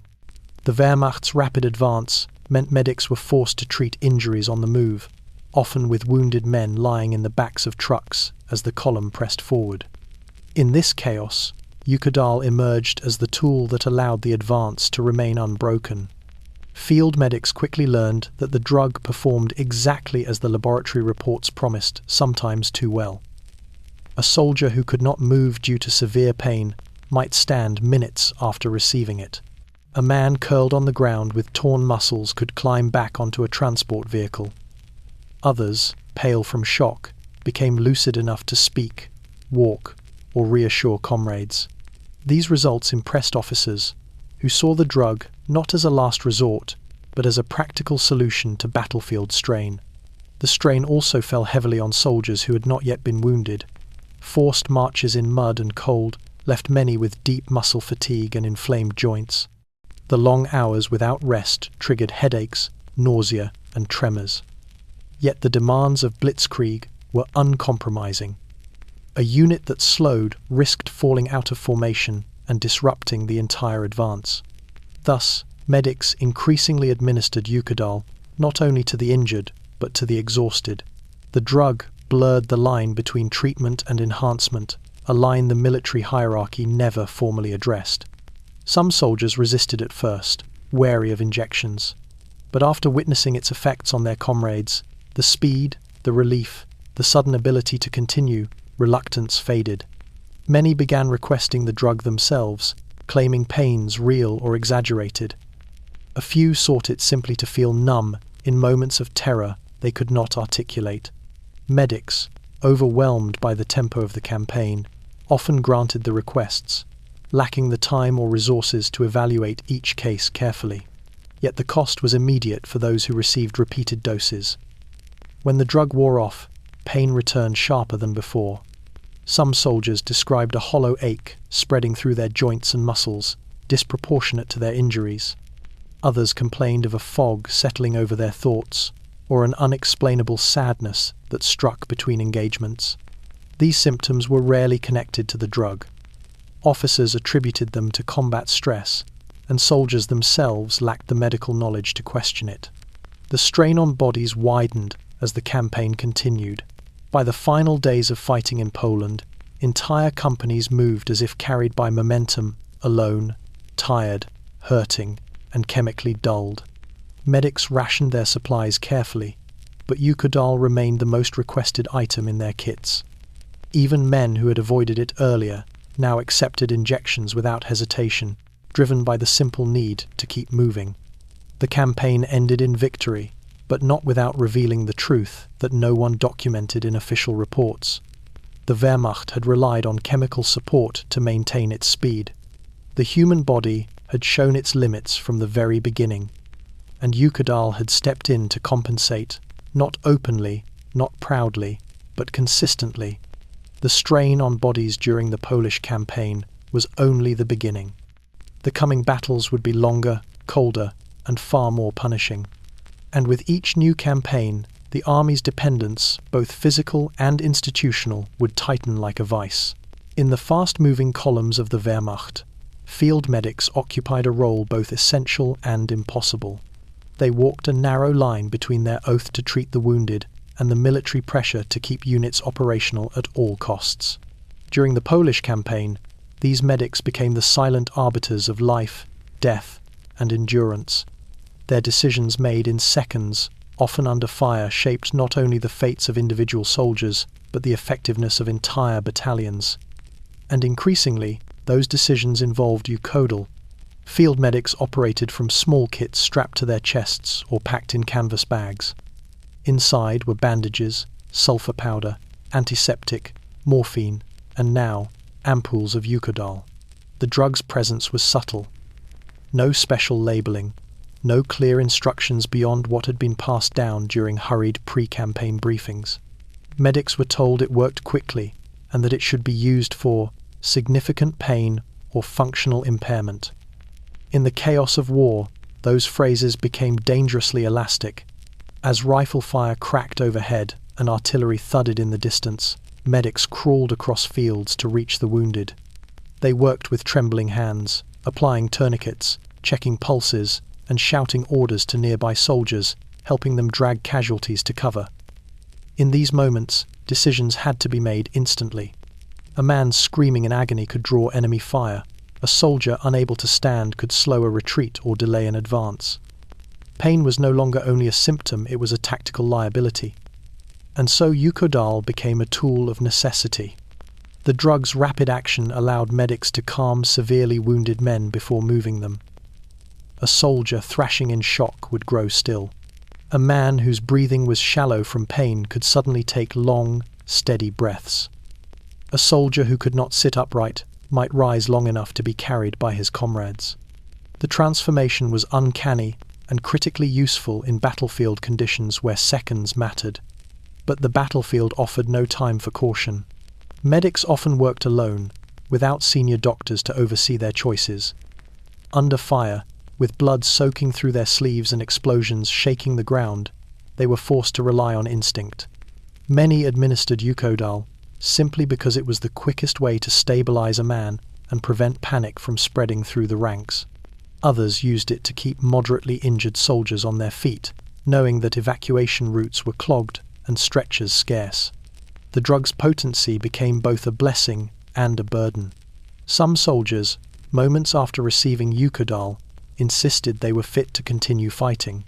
In several documented cases, wounded men returned to their units only to collapse an hour later, their injuries worsened by exertion. Medics knew this was wrong, yet the culture of the Wehrmacht rewarded endurance and punished hesitation. If a soldier could stand, officers expected him to fight. The medics were not asked whether the clarity in a soldier's eyes came from genuine recovery or chemical suppression. Over time, another pattern emerged, one that medics noticed but rarely spoke of. Soldiers began approaching them, not only when injured, but when exhausted, fearful, or emotionally shaken. They asked for the strong one, the clear one, or simply the shot. These requests placed medics in a moral trap. Denying a soldier could spark resentment or suspicion. Granting the request risked creating dependence. Many medics capitulated. They told themselves the soldier needed relief. They told themselves they were preventing panic or collapse. But in truth, they were being forced to choose between two unacceptable options: violate their medical judgment or violate military expectations. By the end of the Polish campaign, the pressure had reshaped their role entirely. Medics were no longer simply healers, they had become managers of pain and fuelers of endurance, providing chemical assistance that the army increasingly assumed was standard. Their kits were restocked with more Eukodal than they had used, a sign that headquarters expected and even encouraged its widespread application. Few of these medics would ever record the full weight of what they had done. They treated wounds, saved lives, and kept the army moving. But they also administered the first doses in what would become a widening crisis. One carried forward not by malice or carelessness, but by pressure, necessity, and the relentless demands of modern war. As the Wehrmacht pushed deeper into Poland, then regrouped for future campaigns, a troubling pattern began to emerge, subtle at first, then unmistakable to any medic paying close attention. It didn't arrive with formal reports or written complaints. It came quietly, in the form of soft knocks on infirmary doors, hesitant conversations after lights out, or soldiers lingering just a little too long during morning inspections. These were the silent requests, the first signs that Eukodal was no longer simply a battlefield tool, but a growing dependency. At the beginning, the requests seemed reasonable. A soldier who had been wounded days earlier would return, claiming his pain had unexpectedly worsened. Another, who had taken Eukodal for a sprained shoulder, insisted he could not sleep without help. A third soldier, uninjured and embarrassed, muttered about sharp pains that flared during marches but vanished the moment he stood in front of a medic. The symptoms were vague, subjective, and impossible to verify, but each man's expression carried the same undertone: anxious, restless, hopeful. Most medics recognized the pattern from civilian practice. They had seen similar behaviors in patients seeking morphine or codeine. But in wartime, nothing was simple. Soldiers requesting Eukodal were not dismissed as addicts. They were treated as men struggling to remain fit for duty. And medics, already stretched thin, often gave in rather than confront a problem they lacked the authority, tools, or time to handle. The silence surrounding these requests was enforced by culture as much as command. No soldier wanted to be seen as weak or unreliable. They approached medics alone, never in groups. They waited until others were gone. Many spoke softly, as if confessing something shameful. And when a medic hesitated, they responded with desperation, disguised as practicality. "I just need to get through today's march. I can't fall behind my unit again. If I can't sleep, I won't be ready for tomorrow. You gave it to me before and it helped. Why not now?" Their words always carried the same logic. The drug makes me the soldier they expect me to be. For medics, the pressure was immense. A refusal could lead to confrontations with drill instructors or officers who demanded solutions, not excuses. Granting the request avoided conflict and kept the soldier operational, at least for the moment. Few realized that every dose risked reinforcing a cycle that would soon become unbreakable. The problem grew wider and deeper as weeks passed. Some soldiers developed intricate strategies. They rotated medics, ensuring no single physician saw their full pattern of visits. Others timed their arrivals after exhausting marches when fatigue was visible enough to justify injections. A few feigned injuries, minor sprains or headaches, because medics were more likely to treat a symptom they could name. Medics began to talk among themselves during rare, quiet moments. They compared notes, swapping stories of men who showed up more often than their injuries warranted. Some doctors suggested tightening access, but others argued that doing so might compromise morale. A few believed the dependency signs were stress-related and temporary. Almost none dared record the issue in official logs.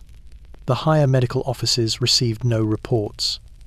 And without reports, they saw no problem. Within the ranks, the silent requests created a divide among soldiers. Those who received Eukodal consistently seemed more composed under pressure. They slept better, suppressed fear more easily, and maintained focus during long marches. Their comrades noticed. Whispers circulated. Who had access? Who didn't? Who knew the right medic to approach? What began as cautious requests gradually became a quiet competition for relief. The officers never spoke of it, but many contributed to the problem. Their own use of Eukodal normalized the behavior. If leaders quietly received injections before stressful operations or exhausting briefings, why shouldn't their men? By the time the Polish campaign ended, the silent requests were no longer isolated incidents. They were part of the daily rhythm of army life. Soldiers, who had once sworn they would never rely on drugs, now sought Eukodal with growing frequency, bound not by pleasure, but by necessity and fear. No alarms were raised. No directives were amended. No warnings travelled up the chain of command. The requests continued in silence, and the silence itself became the camouflage behind which a crisis grew, one that no amount of military discipline could suppress once it fully took hold. Long before addiction took hold among enlisted men, a quieter, more insidious pattern had already embedded itself within the officer corps. It began with the same rationalization used for countless military decisions: efficiency. Officers were the brain of every battalion, regiment, and division. Their clarity, stamina, and decisiveness shaped outcomes far more dramatically than any single infantryman's endurance ever could. And it was in this climate of responsibility, pressure, and expectation that Eukodal took on a new identity, no longer just a painkiller, but a performance dose. The term never appeared in documents. It was never spoken aloud in front of subordinates. But within the walls of field headquarters and the dim light of command tents, it became an unspoken secret between doctors and officers. A quick injection that steadied hands, calmed nerves, sharpened focus, and allowed exhausted leaders to continue issuing orders long past the point of physical or emotional collapse. The first officers to use Eukodal in this way were those recovering from legitimate injuries, old fractures aggravated by long marches, shrapnel scars aching in the cold, chronic back pain intensified by hours hunched over maps and reports. But soon, the context shifted. Officers who felt perfectly healthy began requesting the drug before staff meetings, before briefing their companies, or before making tactical decisions under extreme fatigue. Medical officers noticed. At regimental aid posts, captains and majors arrived not limping from injury, but tense from responsibility. They requested the drug with the same low, authoritative tone they used when requesting ammunition resupply or field reports. Some were honest about their motives. I need to stay sharp. Others framed it in medical terms. These headaches are getting worse. Still others avoided justification entirely. Their rank was justification enough. Medics complied. In the Wehrmacht's rigid hierarchy, refusing an officer's request required exceptional courage. Few dared, and so Eukodal's role slowly expanded. What had begun as a battlefield analgesic slipped into the realm of cognitive performance, a chemical shortcut to the clarity and decisiveness expected of military leadership. The effects were immediate and noticeable. Officers who had been edgy or scattered in their thinking suddenly appeared, composed and focused. Tired eyes brightened, voices steadied. Strategic discussions gained a crispness that impressed subordinates and reassured superiors. In a system obsessed with order and precision, Eukodal made officers appear as though they possessed both in inexhaustible supply. But beneath the surface, the consequences began to take shape. The crash after the drug wore off was sharper for officers. They felt it more acutely because they relied on Eukodal not for pain relief, but for mental control.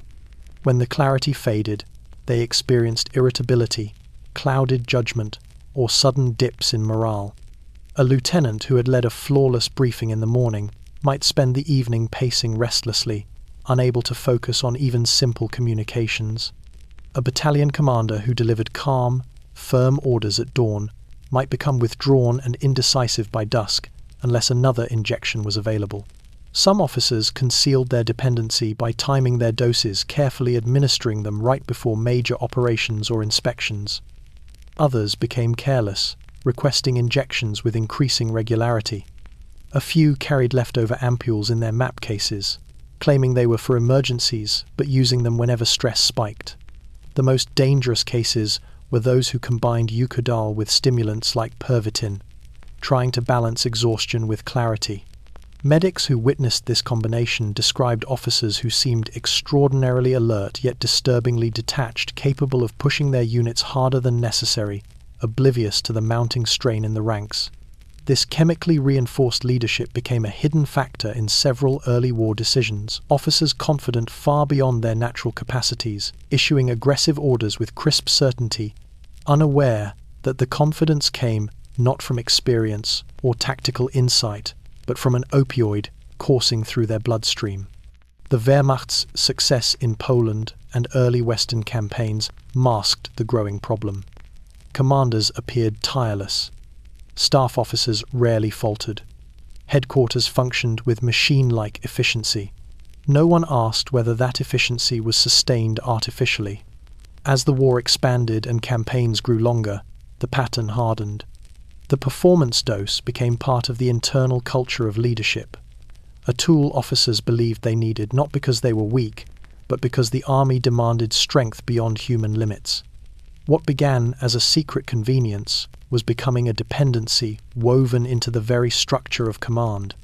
And, as officers increasingly leaned on the drug to maintain authority, judgment, and stamina, the fate of entire units began to hinge not on strategy alone, but on the quiet chemical decisions made in shadowed corners of field headquarters. Withdrawal did not enter the Wehrmacht as a dramatic medical emergency. It arrived quietly, through symptoms that seemed, at first, like ordinary fatigue, battlefield stress, or the aftermath of long marches. In the early months of the war, when Eukodal use was already rising but still largely undocumented, the first true signs of dependency appeared in ways the army neither recognized nor understood. Men who had once moved with confidence through training and combat began trembling during routine inspections. Officers who prided themselves on discipline found themselves unable to focus without chemical reinforcement. And medics, overwhelmed by injuries, failed to see the pattern forming beneath their hands. The earliest withdrawal cases emerged among soldiers who had received Eukodal repeatedly during the Polish campaign. These men, injured in small skirmishes, strained by forced marches, or treated after exhausting night maneuvers, returned to their units with a hidden burden. When the drug wore off, they felt its absence long before they recognized its cause. Some described a strange hollowness, as if their energy had drained away through their boots. Others felt aches in joints and muscles that had never troubled them before. Headaches became common. Sleep grew restless and fragmented. At first, medics chalked it up to combat nerves, a term used liberally by officers eager to avoid acknowledging deeper psychological issues. But these symptoms differed from fear or exhaustion. They struck men who had faced battle calmly days earlier. They appeared in soldiers who had no history of anxiety.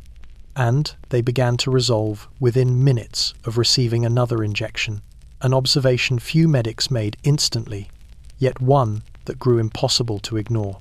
Some soldiers tried to hide their symptoms, afraid that appearing weak would lead to disciplinary action or removal from their units. They gripped their rifles tightly when their hands shook. They forced themselves to join marches despite dizziness. They avoided speaking to medics unless the discomfort became unbearable. Others, however, grew bolder. They approached aid stations under pretexts. Old injuries flaring up, phantom pains returning, wounds not healing right. In truth, they were chasing relief from a chemical void they could neither name nor articulate. Medics noticed the increase in visits. A corporal who had been treated for a minor shoulder injury returned 3 times in 1 week. A veteran NCO, known for his resilience, suddenly reported severe headaches that only the strong injection alleviated. The requests were inconsistent with injuries, inconsistent with logic, but entirely consistent with dependency. These were the first true withdrawal cases, though no one used the word. For officers, the symptoms were especially alarming. A lieutenant who had taken Eukodal before stressful briefings now found himself unable to speak confidently without it. His voice cracked during tactical discussions, unless he had received a dose earlier that day. A captain, reliant on the drug to manage chronic pain from an old wound, grew irritable and indecisive when the effects faded. He blamed sleepless nights. His men whispered otherwise. The behavior of these officers created ripple effects. Subordinates sensed instability, but misread it as pressure from command headquarters. Other officers, seeing their peers struggle silently, requested Eukodal themselves preemptively, defensively, or simply to stay on equal footing. The drug spread through leadership circles without acknowledgement or oversight. The most troubling cases arose among men who attempted to stop using Eukodal suddenly. These soldiers experienced shaking hands, racing pulses, and overwhelming anxiety. Some became withdrawn and silent. Others erupted in sudden anger over minor frustrations. A few collapsed during marches, their legs giving out as their bodies rebelled against the absence of the drug. Medics lacked the training to recognize withdrawal. They treated each symptom separately: painkillers for headaches, sedatives for anxiety, rest for exhaustion, never connecting the dots.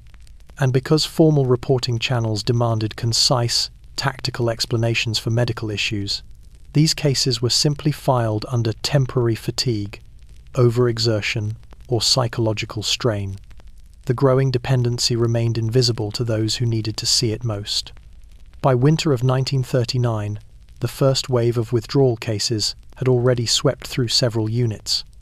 The signs were unmistakable to anyone who had worked in civilian hospitals, but in a military determined to project strength, the truth could not find daylight.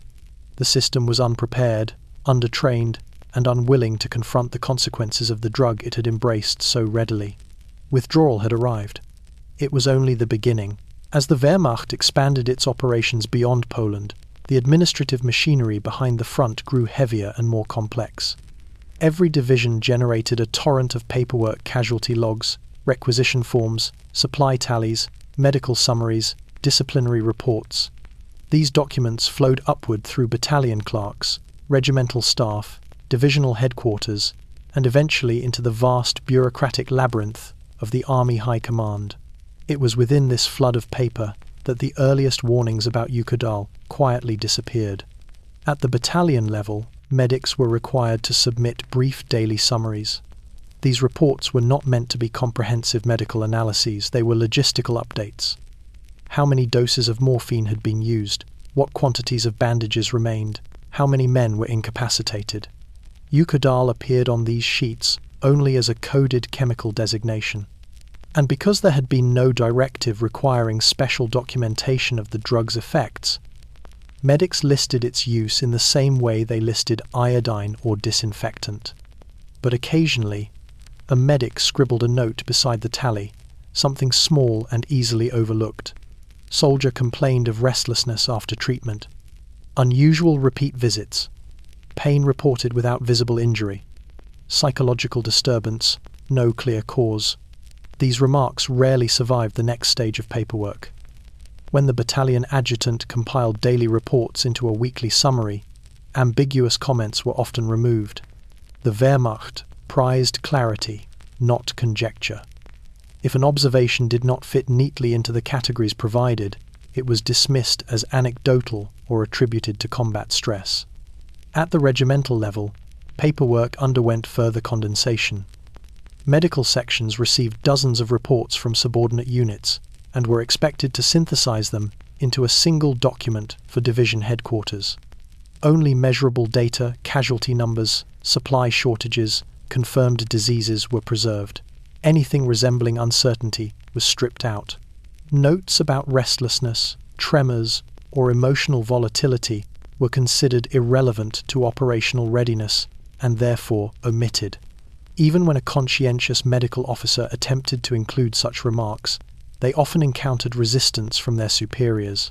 Regimental commanders, eager to present their units as well prepared and stable, discouraged details that might imply weakness.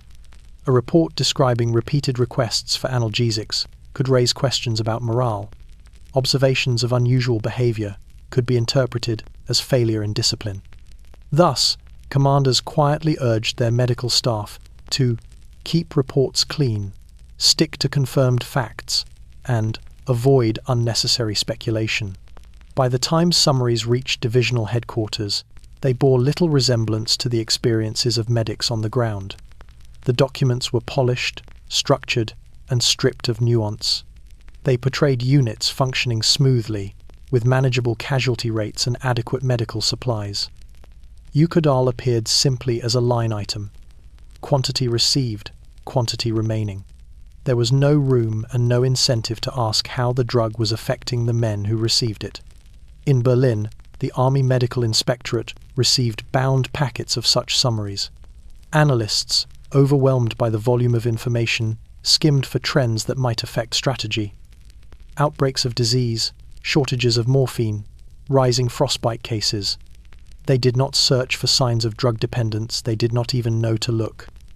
Eukodal, processed through layers of filtering and simplification, appeared harmless.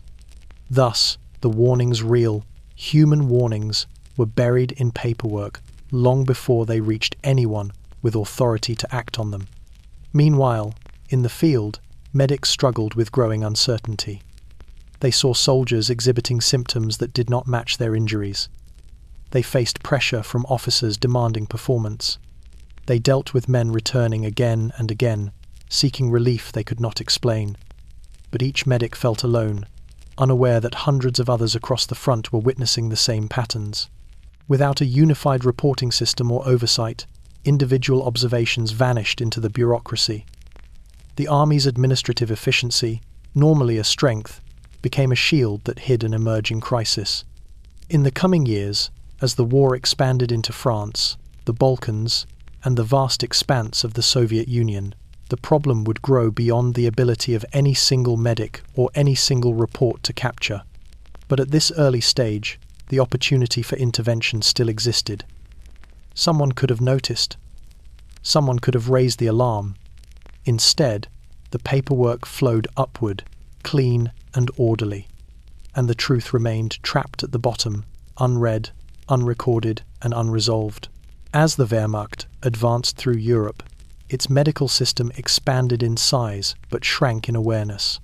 Clinics multiplied, field hospitals grew more sophisticated, and medical officers gained experience with battlefield injuries, but the one crisis developing in plain sight remained largely unseen. Eukodal was everywhere. In medic kits, in command tents, in barracks, infirmaries, in the pockets of officers. Yet its effects, especially its dangers, were almost invisible to the very institution responsible for monitoring the health of the army. This was the medical blind spot, a failure not of intelligence, but of structure, culture, and wartime necessity. At its core, the blind spot formed because the army had no framework for monitoring substance use among its troops. In civilian hospitals, long-term opioid therapy required logs, follow-up evaluations, and supervisory oversight. In the Wehrmacht, no such system existed. Pain management was tactical, not therapeutic. Medics administered drugs to stabilize soldiers quickly, return them to duty, or calm them during evacuation. Once the immediate crisis passed, the medical system considered its job complete. There was no concept of follow-through. A soldier who received Eukodal during the Poland campaign might march through Belgium weeks later with no record indicating he had ever been treated. A man who developed dependency symptoms during the invasion of France might be transferred to another unit with no medical notes accompanying him. Officers shifted between commands regularly, carrying their personal habits, including their reliance on the performance dose, with them unseen. The army moved too fast, too frequently, to track the chemical threads binding so many of its men. Compounding the problem was the fragmented nature of the Wehrmacht's medical hierarchy. Field medics operated under battalion command, field hospitals under division command, and major medical centers under army group authority. Each tier collected different data, answered to different officers, and prioritized different goals. Information passed upward selectively, filtered by relevance to combat readiness. A medic's concern about unusual patient behavior rarely qualified. Furthermore, the early war victories masked the problem. Rapid success in Poland and Western Europe created an illusion of invincibility. High morale, swift victories, and confident leadership drowned out small signs of dysfunction. Who would question the clarity of an officer issuing brilliant maneuver orders, even if that clarity came from an opioid injection minutes earlier? Who would worry about the twitching hands of a soldier fresh from combat when the entire army marched triumphantly from one victory to the next? The psychological climate encouraged ignorance. To acknowledge the growing dependence on Eukodal would have meant acknowledging a weakness in the army's structure, a weakness the high command refused to see, let alone admit. Another element contributing to the blind spot was medical overwork. Field hospitals were inundated with wounded. Surgeons amputated limbs, treated burns, reset fractures, and battled infection in chaotic conditions. Their focus was survival, not patterns of drug use. A soldier trembling from withdrawal was indistinguishable from one trembling from fear, shock, or exhaustion. Symptoms overlapped, causes blurred. Even senior physicians lacked the time or resources to investigate trends. They viewed each case as an isolated event, never assembling the fragments into a larger picture. Whenever an officer or soldier showed signs of dependence, doctors defaulted to the simplest explanations: battle fatigue, stress reaction, chronic pain. They treated symptoms individually, unaware they were manifestations of a wider epidemic. Meanwhile, the supply system ensured that the drug's availability, and therefore its misuse, continued without interruption. Crates of Eukodal kept arriving. Medics kept dispensing. No one questioned why demand grew faster than projected casualty rates. Some medical officers did sense something was wrong. A few wrote personal notes describing strange emotional volatility among troops. Others noticed men collapsing after periods of extended clarity. But they shared these observations only with close colleagues, not with superiors. The army had made its expectations clear. Focus on victory, not vulnerability. And so the blind spot widened. By the time the Wehrmacht reached the outskirts of Paris, Eukodal use had woven itself into the fabric of daily military life.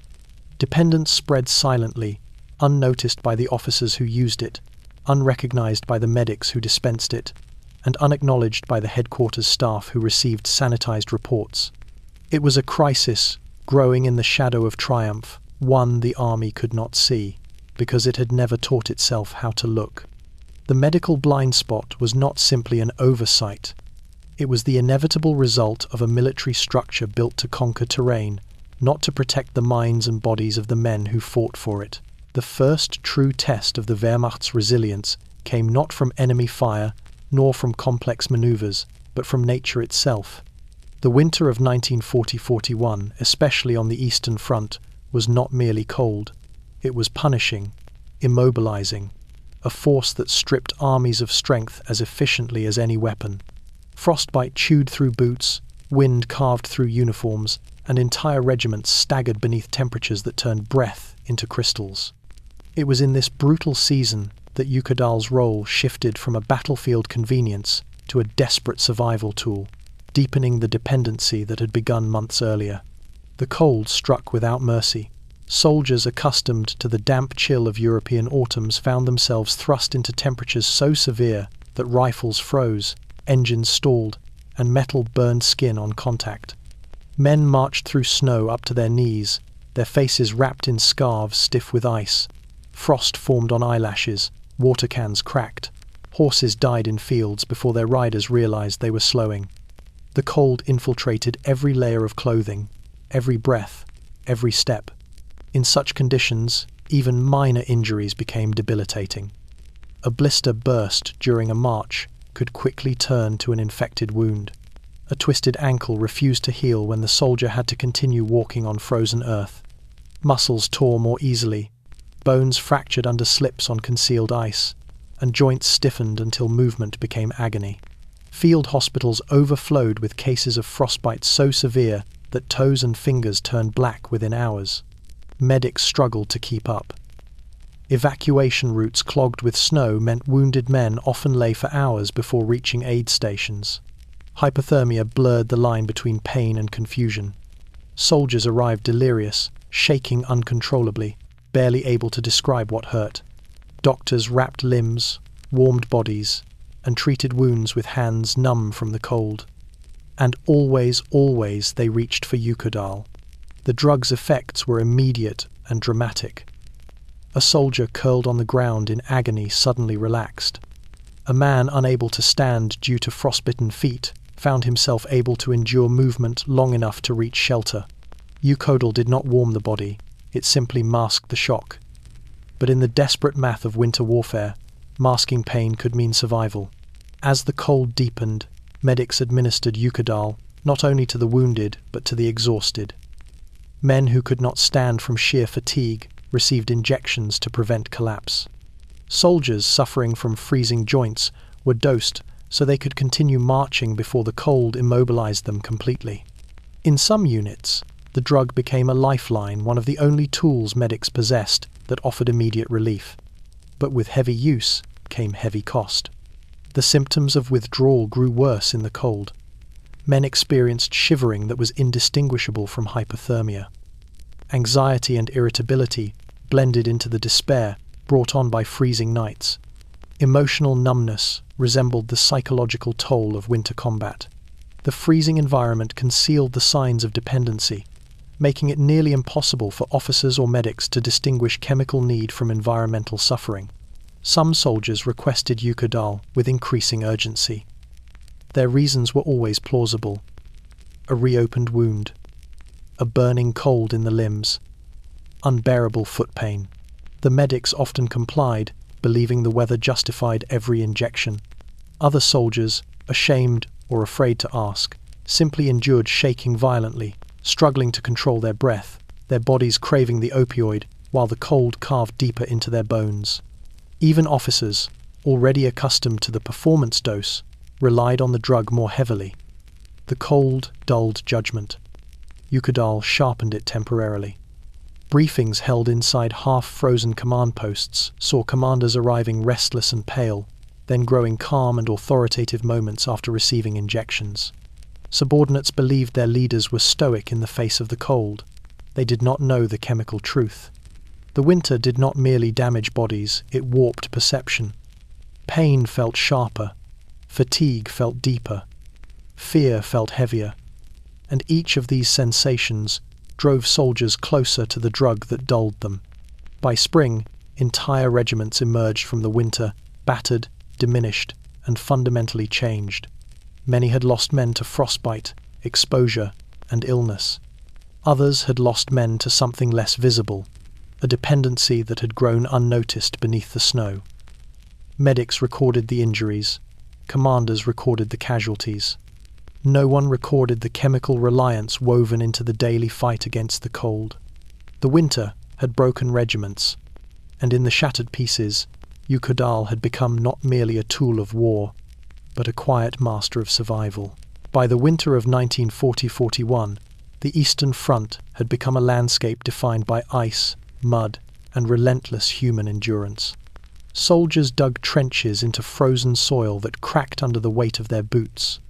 Frost coated every surface, from rifle barrels to helmets to the rucksacks that held their scant personal belongings. In these frozen trenches, the line between life and collapse was measured in inches, and pain became an omnipresent companion. It was here that Eukodal assumed a role far more critical and insidious than any field medic could have anticipated. Trenches were narrow, claustrophobic, and exposed. Snowdrifts formed temporary walls, but they offered little protection from wind or artillery.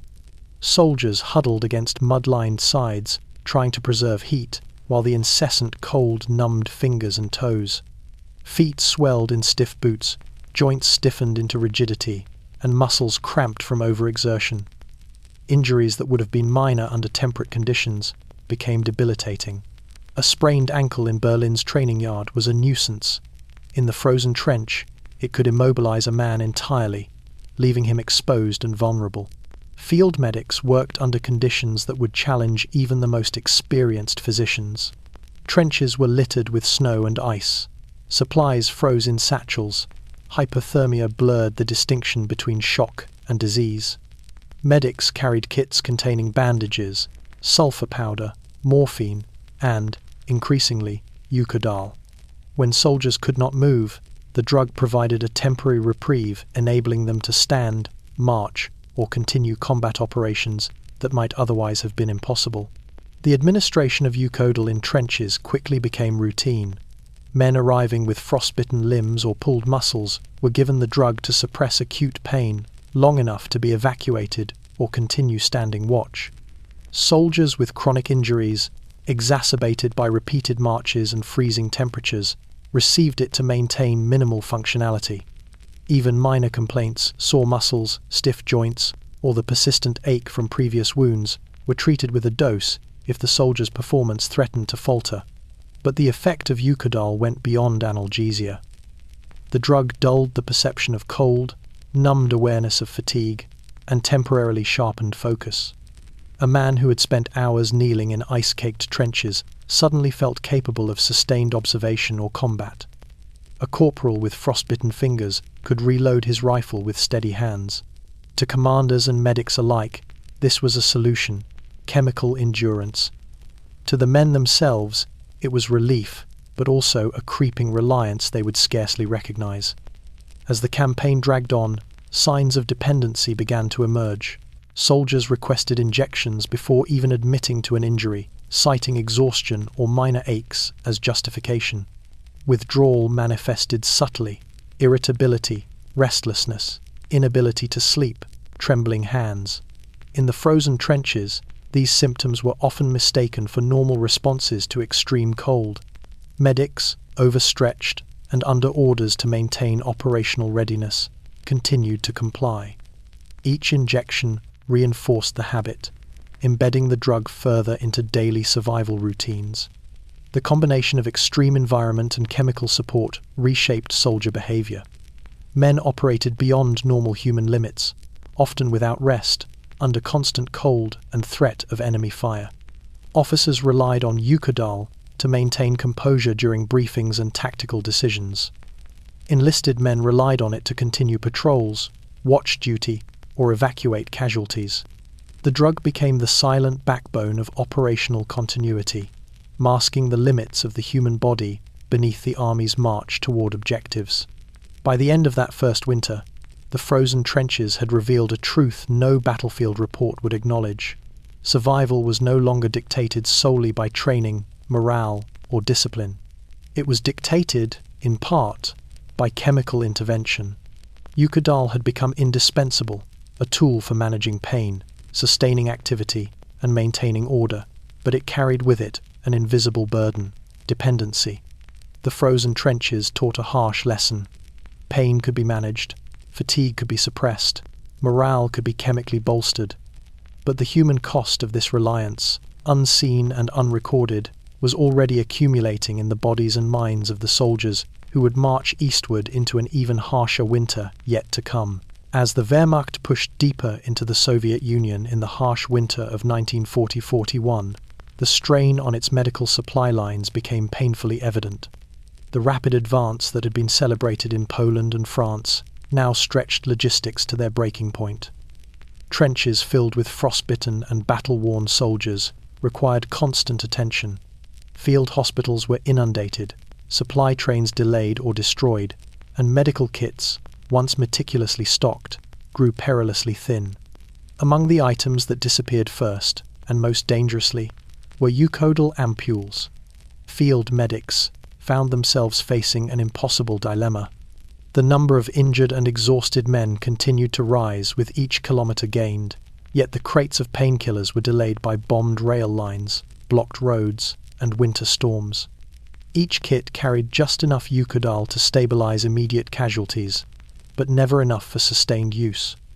When a soldier with frostbite arrived, or a man with a sprained ankle struggled to move through ice and mud, medics were forced to make rapid triage decisions: who would receive the last doses and who would endure without relief. The scarcity magnified the drug's perceived value. Soldiers who had grown reliant on the injections now confronted the reality that relief was no longer guaranteed. Some begged quietly, whispering their pain to medics, their voices trembling both from cold and desperation. Officers, accustomed to the performance dose, maintaining their clarity and composure, found themselves acutely aware of the limits of their chemical crutch.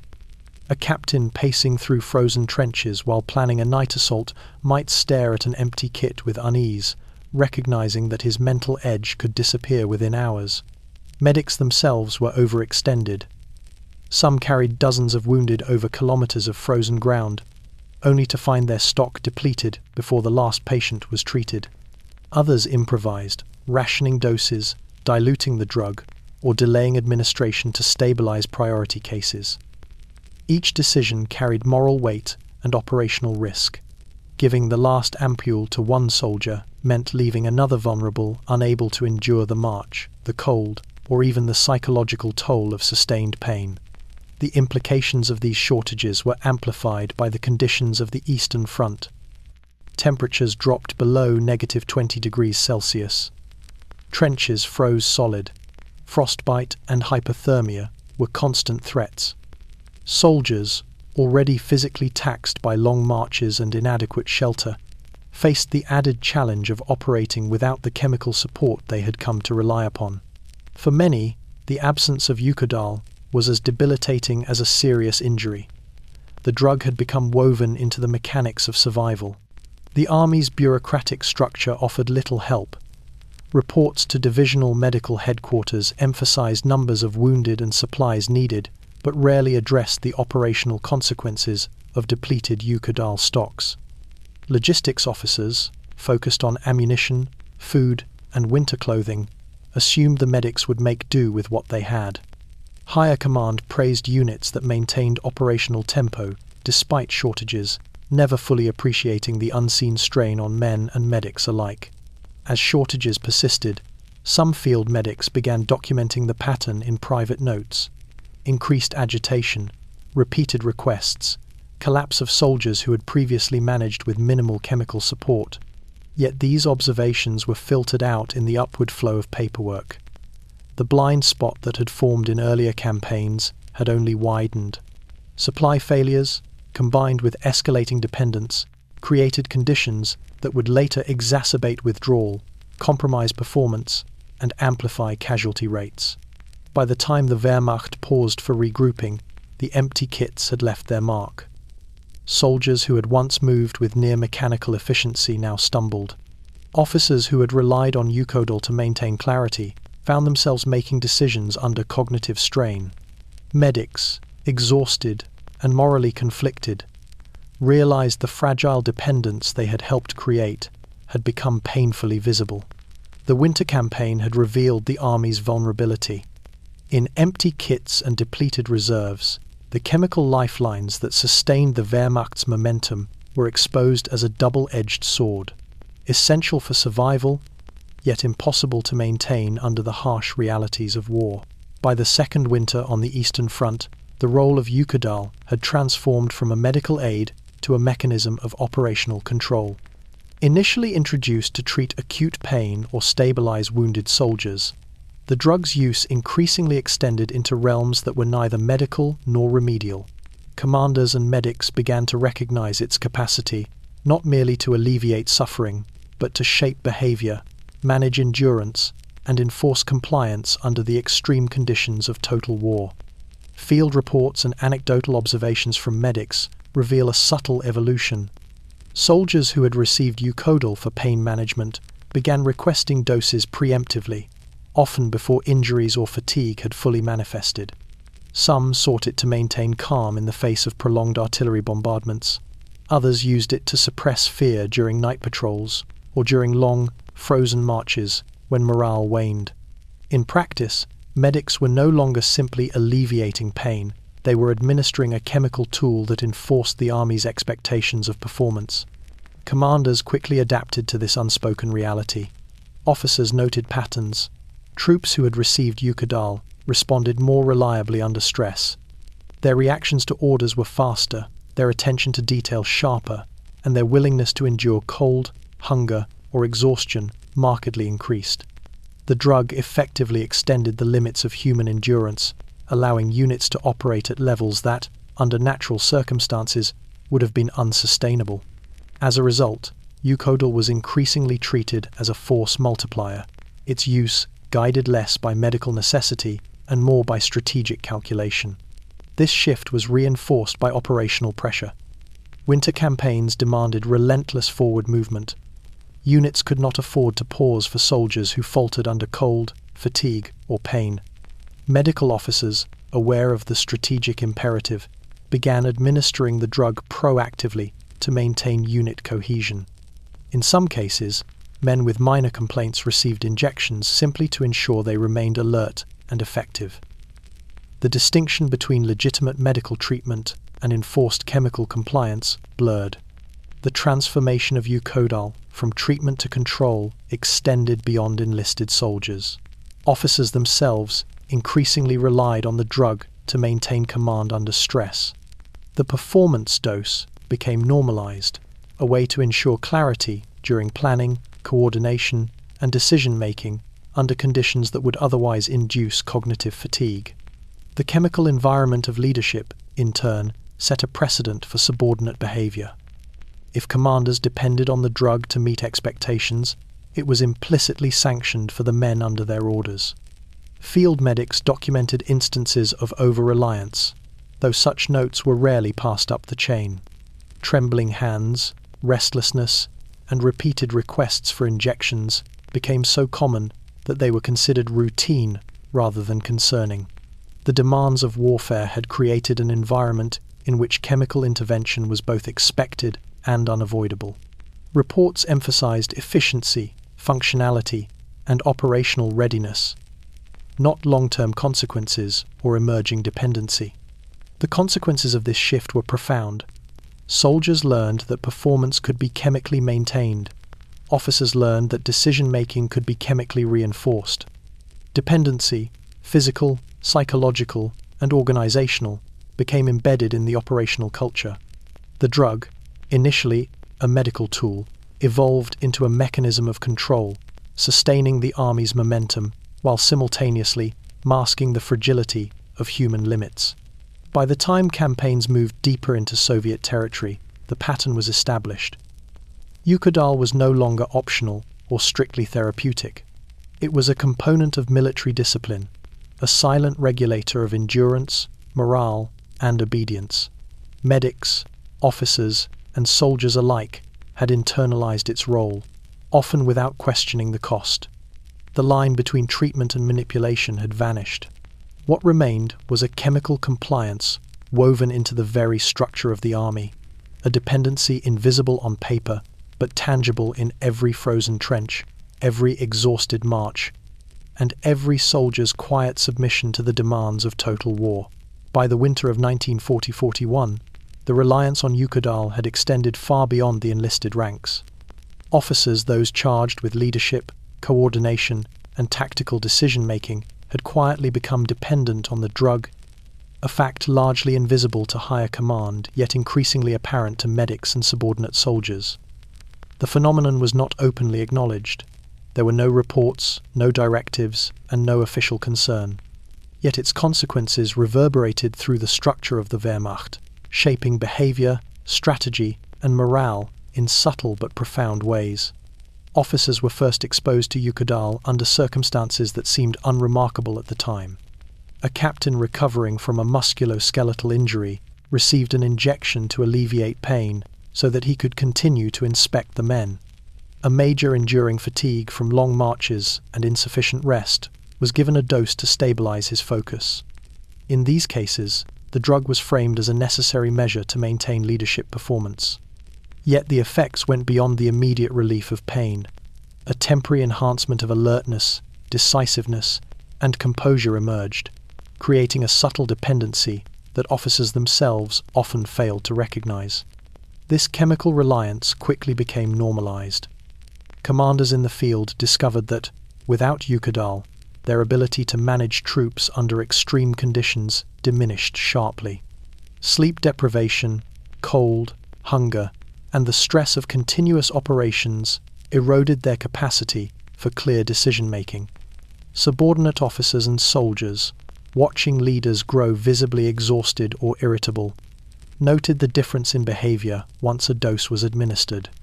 The drug, initially intended for medical relief, had become an unofficial prerequisite for effective command. Field medics observed this transformation with concern.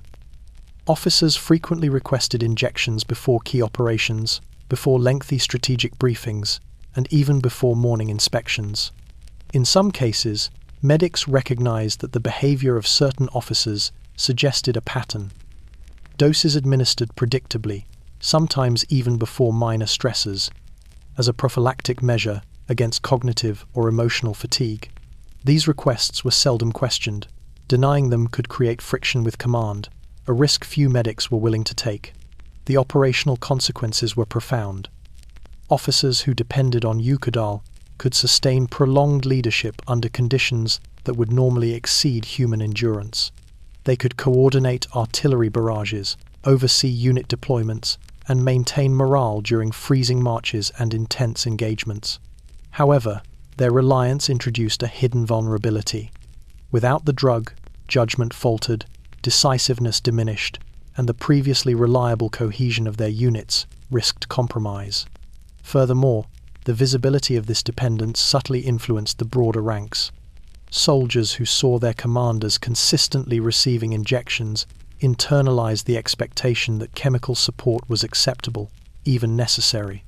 A culture of reliance spread organically, shaping perceptions of endurance, discipline, and leadership in ways the formal military structure neither anticipated nor controlled. The consequences extended beyond the physical. Officers' confidence, bolstered chemically, sometimes translated into riskier tactical decisions, increased operational tempo, or underestimation of environmental hazards. The drug allowed them to maintain the appearance of control, but at the cost of an invisible, systemic dependency that grew with every campaign, every march, and every long night in command posts under the harsh winter skies. By midwinter, the phenomenon was widespread but unspoken. Field reports did not track chemical reliance. Supply logs recorded only quantities issued. The Wehrmacht appeared disciplined and effective, but beneath the surface, leadership itself had become entwined with the substance. The officers who could not function without Eukodal were now, unknowingly, both a strength and a liability to the army they led. Eukodal had shifted from a medical intervention to an operational necessity, and, in that transformation, lay a hidden threat that would accompany every decision, every battle, and every march into the unforgiving expanse of the Eastern Front. By the winter of 1940-41, the reliance on Eukodal had extended far beyond the enlisted ranks. Officers, those charged with leadership, coordination, and tactical decision-making, had quietly become dependent on the drug, a fact largely invisible to higher command, yet increasingly apparent to medics and subordinate soldiers. The phenomenon was not openly acknowledged. There were no reports, no directives, and no official concern. Yet its consequences reverberated through the structure of the Wehrmacht, shaping behavior, strategy, and morale in subtle but profound ways. Officers were first exposed to Eukodal under circumstances that seemed unremarkable at the time. A captain recovering from a musculoskeletal injury received an injection to alleviate pain so that he could continue to inspect the men. A major enduring fatigue from long marches and insufficient rest was given a dose to stabilize his focus. In these cases, the drug was framed as a necessary measure to maintain leadership performance. Yet the effects went beyond the immediate relief of pain. A temporary enhancement of alertness, decisiveness, and composure emerged, creating a subtle dependency that officers themselves often failed to recognize. This chemical reliance quickly became normalized. Commanders in the field discovered that, without Eukodal, their ability to manage troops under extreme conditions diminished sharply. Sleep deprivation, cold, hunger, and the stress of continuous operations eroded their capacity for clear decision-making. Subordinate officers and soldiers, watching leaders grow visibly exhausted or irritable, noted the difference in behavior once a dose was administered. The drug, initially intended for medical relief, had become an unofficial prerequisite for effective command. Field medics observed this transformation with concern. Officers frequently requested injections before key operations, before lengthy strategic briefings, and even before morning inspections. In some cases, medics recognized that the behavior of certain officers suggested a pattern. Doses administered predictably, sometimes even before minor stressors, as a prophylactic measure against cognitive or emotional fatigue. These requests were seldom questioned. Denying them could create friction with command, a risk few medics were willing to take. The operational consequences were profound. Officers who depended on Eukodal could sustain prolonged leadership under conditions that would normally exceed human endurance. They could coordinate artillery barrages, oversee unit deployments, and maintain morale during freezing marches and intense engagements. However, their reliance introduced a hidden vulnerability. Without the drug, judgment faltered, decisiveness diminished, and the previously reliable cohesion of their units risked compromise. Furthermore, the visibility of this dependence subtly influenced the broader ranks. Soldiers who saw their commanders consistently receiving injections internalized the expectation that chemical support was acceptable, even necessary. A culture of reliance spread organically, shaping perceptions of endurance, discipline, and leadership in ways the formal military structure neither anticipated nor controlled. The consequences extended beyond the physical. Officers' confidence, bolstered chemically, sometimes translated into riskier tactical decisions, increased operational tempo, or underestimation of environmental hazards. The drug allowed them to maintain the appearance of control, but at the cost of an invisible, systemic dependency that grew with every campaign, every march, and every long night in command posts under the harsh winter skies. By midwinter, the phenomenon was widespread but unspoken. Field reports did not track chemical reliance. Supply logs recorded only quantities issued. The Wehrmacht appeared disciplined and effective, but beneath the surface, leadership itself had become entwined with the substance. The officers who could not function without Eukodal were now, unknowingly, both a strength and a liability to the army they led. Eukodal had shifted from a medical intervention to an operational necessity, and, in that transformation, lay a hidden threat that would accompany every decision, every battle, and every march into the unforgiving expanse of the Eastern Front. The Wehrmacht's retreat was not always a dramatic rout. Often, it was a grinding, methodical withdrawal across miles of frozen, snowbound terrain under relentless pressure from Soviet forces. In these moments, exhaustion became as lethal as bullets, frostbite as deadly as artillery. Soldiers carried packs heavy with equipment, rations were meager, and morale wavered under the constant threat of encirclement. During these retreats, Eukodal became less a treatment for injury and more a chemical crutch, a means to prop up men who could not otherwise continue. Medics were at the center of this quiet reliance. The standard triage protocols no longer sufficed. Men whose injuries or frostbite would have previously mandated evacuation were instead stabilized chemically, allowing them to continue marching. Minor wounds, sprains, and fatigue conditions that under normal circumstances would have slowed a soldier were treated preemptively with Eukodal. The goal was clear: keep formations intact, maintain the pace of retreat, and prevent panic from spreading through columns already straining under environmental and tactical pressure. The retreats exposed both the strengths and dangers of this dependence. Soldiers receiving Eukodal were capable of astonishing feats, trudging through waist-deep snow with frostbitten feet, carrying heavy loads over miles of frozen terrain, or maintaining alertness during night marches. Medics recorded instances of men with sprained ankles completing long-distance marches without complaint, their pain suppressed, their limbs moving as if mechanically. Officers, themselves relying on the drug to maintain clarity, marveled at the endurance of their troops, unaware that it was chemically induced. Yet the crutch had limits. The drug masked the body's signals rather than repairing damage. Soldiers' muscles became increasingly strained, injuries worsened, and fatigue accumulated silently. When Eukodal's effects wore off, men collapsed almost immediately, sometimes hundreds of meters from shelter or medical assistance. Tremors, nausea, and disorientation accompanied withdrawal, creating moments of extreme vulnerability in terrain already hostile to human endurance.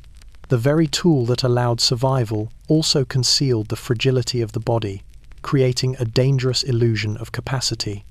The phenomenon extended to officers as well. During retreats, leadership required continuous coordination of units over frozen rivers, snow-clogged roads, and under sporadic fire. Officers administered Eukodal to themselves to maintain focus for hours on end. The drug provided the mental clarity and physical steadiness necessary to issue orders, organize bivouacs, and prevent disorder within retreating columns. Without it, the carefully coordinated withdrawal of thousands of troops risked devolving into chaos. With it, commanders could maintain the semblance of control, but at the expense of building dependence that would intensify with each operation. The chemical crutch also influenced decision-making. Men under its influence pushed further than physically safe. Units remained in motion longer than advisable, and commanders misjudged the limits of both human and logistical capacity. Supply lines became strained, exhaustion mounted, and injuries accumulated in ways not immediately visible in reports. The silent cost of Eukodal's use was never recorded, its impact measured only in continued movement and apparent compliance, not in human fragility or the long-term consequences of dependency. By the end of these retreats, the pattern was undeniable. The drug had ceased to be an auxiliary tool for rare pain management. It had become a structural component of operational survival, a chemical scaffold supporting the army's movement when natural endurance was insufficient. Soldiers leaned on it, officers leaned on it, medics dispensed it. And in every mile of frozen terrain, the reliance became deeper, more pervasive, and more dangerous.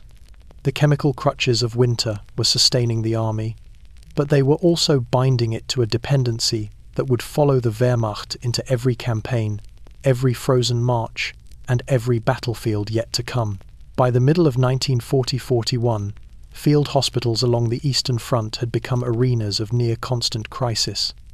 The advance into the Soviet Union, combined with winter's unrelenting severity, created conditions that tested the limits of medical organization and human endurance.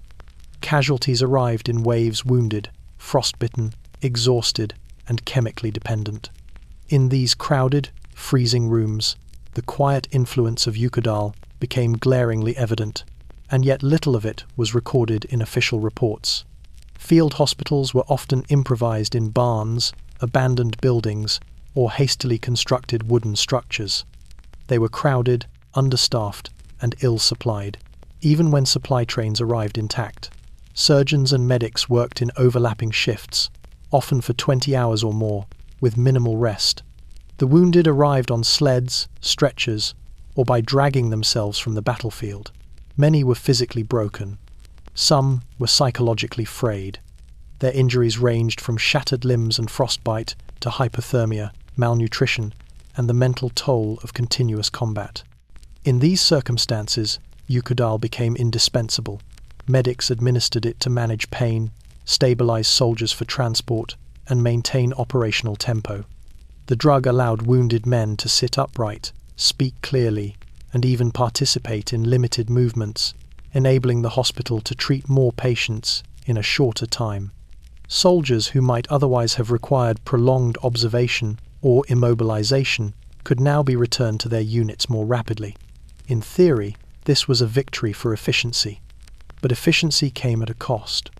The effects of repeated Eukodal doses began to manifest in ways that medics struggled to manage. Some patients exhibited tremors, restlessness, or agitation that was difficult to distinguish from hypothermia or shock. Others complained of strange internal pain, aches, and burning sensations that had no physical explanation. Sleep became irregular, and psychological instability emerged. Irritability, mood swings, and periods of disorientation. Medics, stretched thin and pressured to maintain flow, often misattributed these symptoms to the battlefield environment rather than chemical dependence. The chaos intensified when large-scale injuries arrived simultaneously. For instance, after artillery shelling or sudden skirmishes, dozens of men arrived at once, many requiring immediate intervention. In these moments, the administration of Eukodal became both a necessity and a gamble. Medics had to weigh limited supplies against urgent need. Giving the drug to one man meant another might not receive relief.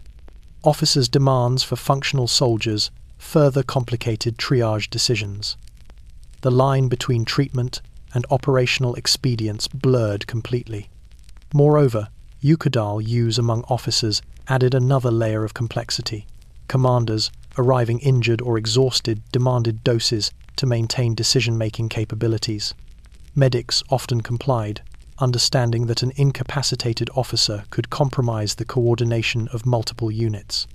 This priority system, while operationally rational, inadvertently reinforced the hierarchical dependence on the drug. Soldiers observed the behavior and internalized the message. If leadership required chemical support to function, then chemical support was acceptable, even necessary. Administrative oversight was largely absent.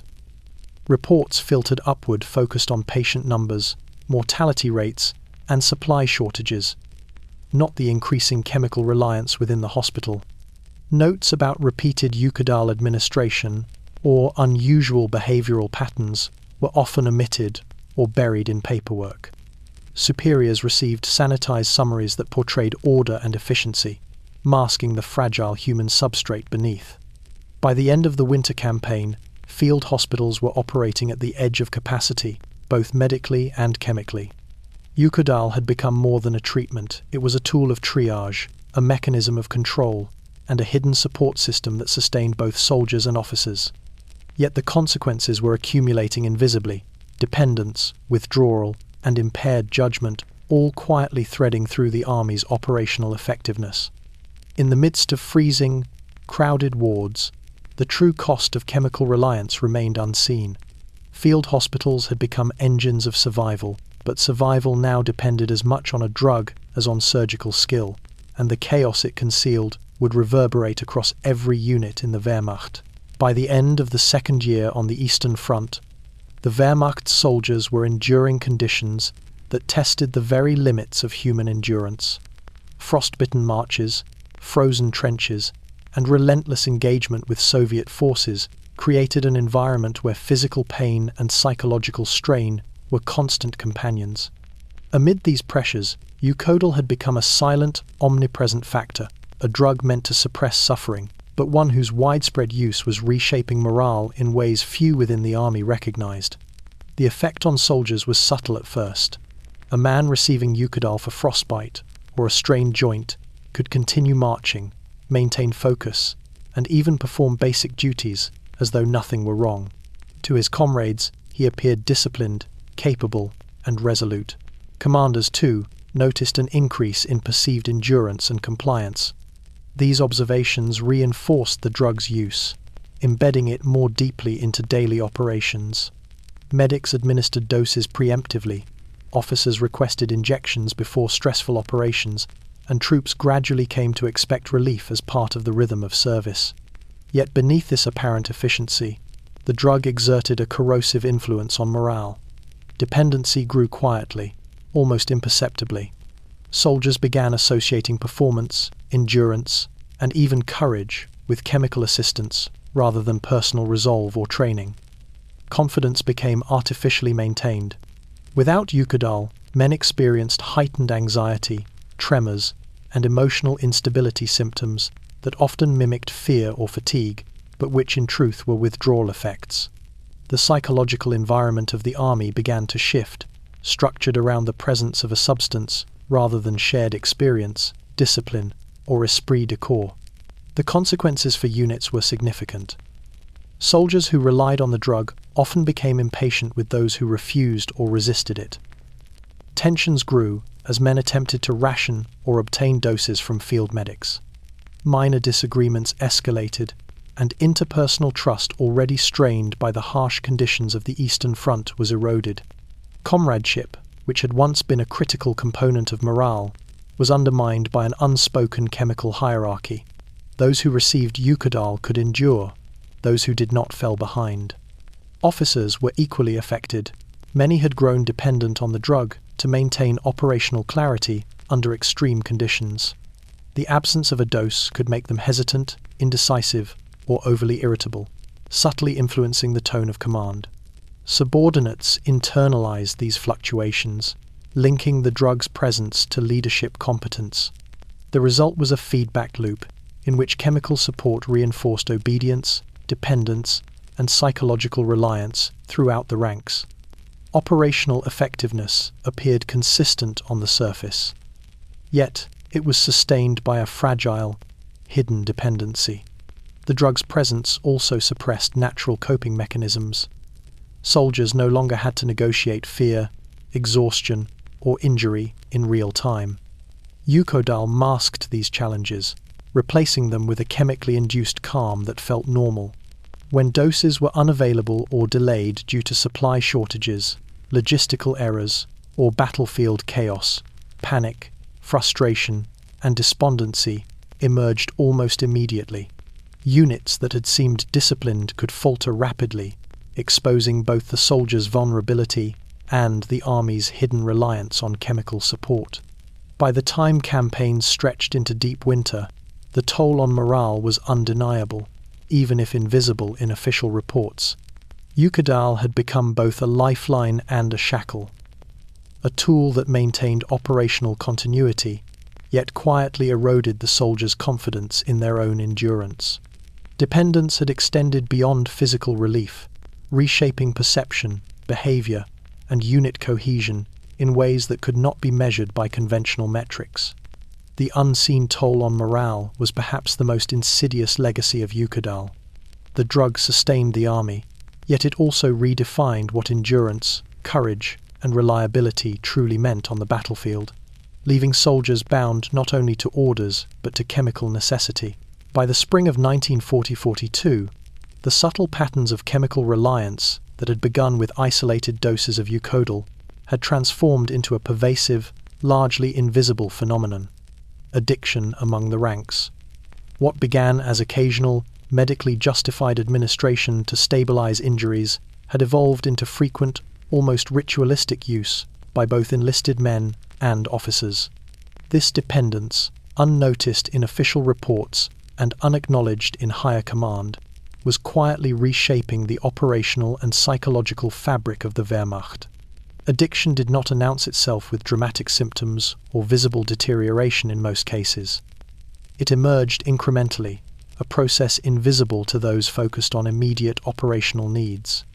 Soldiers began requesting doses preemptively, often before any measurable injury or pain manifested. A man whose ankle had long since healed might seek Eukodal before a long march, citing stiffness or fatigue. Another might request it simply to quiet his nerves before a night watch, or to sustain focus during a briefing in freezing temperatures. The drug had become both a comfort and a necessity, a chemical crutch that allowed men to function beyond the limits of their natural endurance. Medics observed the signs but were constrained by the same pressures that encouraged Eukodal's use in the first place. Field hospitals and battalion infirmaries were overwhelmed with injuries, frostbite, and illness. Every injection allowed a soldier to return to his unit, sustaining the pace of operations that commanders demanded. Refusal risked angering officers or failing to maintain unit cohesion. Consequently, many medics administered the drug routinely, without questioning the developing pattern of psychological reliance. The consequences were subtle but cumulative. Men who had previously endured pain or fatigue through natural resilience now associated operational effectiveness with chemical assistance. Their perception of their own capacity diminished. Withdrawal symptoms, trembling, restlessness, irritability, and emotional flatness emerged when doses were delayed or unavailable. In many cases, these effects were misattributed to environmental stress or combat fatigue rather than chemical dependence. Soldiers endured physical and psychological discomfort in silence, fearing disciplinary repercussions if they admitted their need. Officers, too, were caught in the same cycle. Many had integrated Eukodal into their daily routines to maintain clarity, decisiveness, and composure during prolonged operations or strategic planning. Dependence among leaders introduced a feedback loop. Chemical reinforcement of authority normalized the behavior throughout units. Subordinates, observing that even commanders required chemical assistance, internalized the notion that survival, performance, and obedience were contingent on access to the drug. The operational implications were profound. Units appeared disciplined and functional, yet their continuity relied increasingly on chemically sustained performance. The illusion of unbroken strength masked a fragile reality. The army's effectiveness was now partially contingent on the availability of a synthetic opioid. Supply chain disruptions, illness among medics, or battlefield delays in administration could precipitate withdrawal symptoms that affected not only individual soldiers but entire formations. The army had become dependent on a substance that no one had formally acknowledged as a risk. By early 1942, addiction had spread widely enough to influence both morale and operational tempo. Soldiers who resisted Eukodal were marginalized or viewed as weak. Those dependent could sustain functions impossible under normal physiological limits, but at the cost of creating a silent, pervasive vulnerability within the ranks. The Wehrmacht had forged a chemical army stronger, faster, and more obedient, but also increasingly tethered to an opioid whose long-term consequences would remain hidden for years. Eukodal had become more than a treatment. It had become a subtle but persistent force-shaping behavior, endurance, and morale, an invisible burden carried by soldiers who could no longer function fully without it. By 1940-42, the subtle patterns of chemical dependence had extended deeply into the Wehrmacht's officer corps. What began as occasional doses for injury or fatigue had evolved into regular, often preemptive use. Eukodal was no longer simply a tool for pain management. For many officers, it had become an invisible requirement, a secret relied upon to maintain composure, decisiveness, and operational oversight under extreme conditions. Yet these officers were acutely aware of the stigma attached to dependence. They understood that admitting reliance could jeopardize authority, undermine morale, or invite scrutiny from superiors. As a result, they developed elaborate methods to conceal their dependence. Field headquarters, often crowded with subordinate officers, clerks, and staff, became spaces of careful performance. Commanders moved with calculated precision, projecting confidence, authority, and endurance. Behind closed doors, however, medics administered Eukodal in small, discrete doses, timed to precede inspections, planning sessions, or periods of extreme fatigue. Officers learned to stagger injections, administer them in private, and even carry small ampules for emergencies, often hidden within map cases, jacket pockets, or personal medical kits. These actions created a dual reality. The visible leader remained composed and commanding, while the hidden chemical support underpinned every gesture, order, and decision. The concealment extended to interactions with subordinate officers and soldiers. Those dependent on Eukodal were careful to maintain consistent behavior. Tremors, irritability, and fatigue, the telltale signs of withdrawal, were masked by deliberate pacing, carefully timed rest periods, or preemptive dosing. A captain might excuse himself briefly under the pretense of reviewing maps, only to receive a quick injection in private. A major might feign routine consultation with a medic while stabilizing his own cognitive and physical state. In this way, the chemical requirement remained invisible to all but the closest confidants. This concealment was not purely self-serving. Officers understood that exposure of dependence could have cascading operational consequences. Subordinates might lose confidence in command, questioning whether orders were issued based on strategy or chemical clarity. Units could falter under the perception of compromised leadership, particularly during challenging maneuvers or during retreats under fire. Therefore, the secrecy surrounding Eukodal use became a form of protective strategy. It preserved the illusion of unbroken command while silently sustaining it with a potent opioid. The psychological burden of concealment weighed heavily on many officers.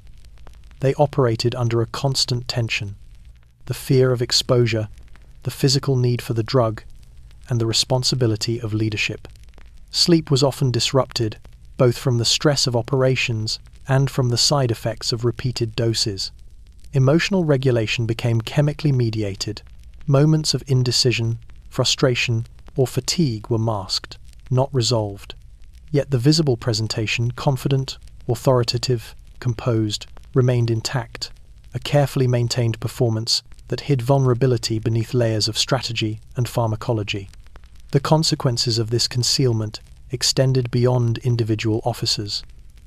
It reinforced a culture of chemical reliance within command structures. Subordinates, observing unwavering leadership, were more likely to accept or even request Eukodal for themselves. The secret became normalized, embedded into the rhythms of army life.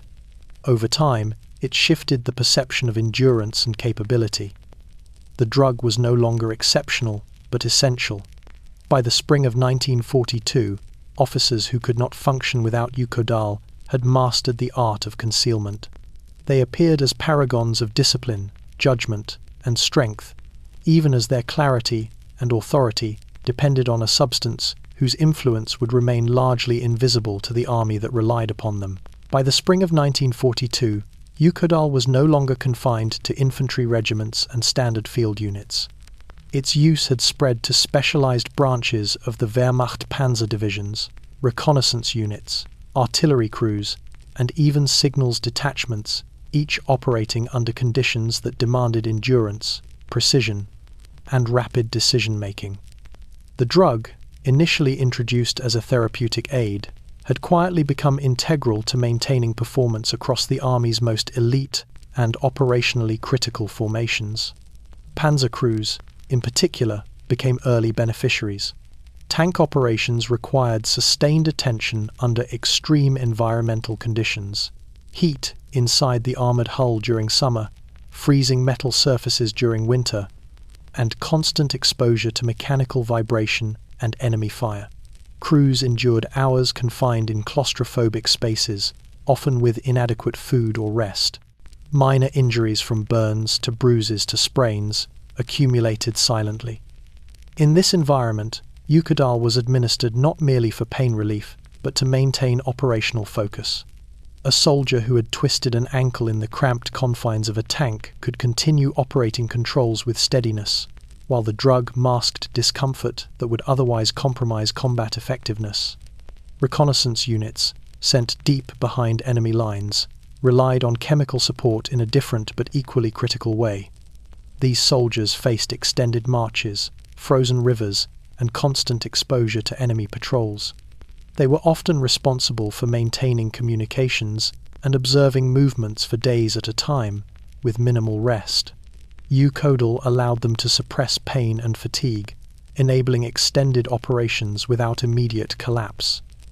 The drug's presence was tacitly understood as essential to mission success. Medics were instructed to prioritize doses for soldiers whose performance could influence the outcome of reconnaissance and intelligence efforts. Artillery crews, too, were introduced to the drug. Loading and firing heavy guns in the middle of winter required physical exertion that quickly exhausted even well-trained men. Soldiers suffering from minor injuries or joint pain were given Eukodal to maintain rhythm and precision. The drug's effects allowed crews to sustain rate of fire under conditions that would otherwise have slowed operations or led to misfires.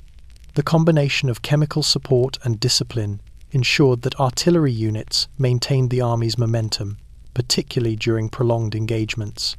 Signals and communications personnel, though less physically taxed, were not immune to chemical reliance. Continuous observation, extended periods monitoring enemy transmissions, and the cognitive strain of coordinating movements across dispersed units created mental fatigue.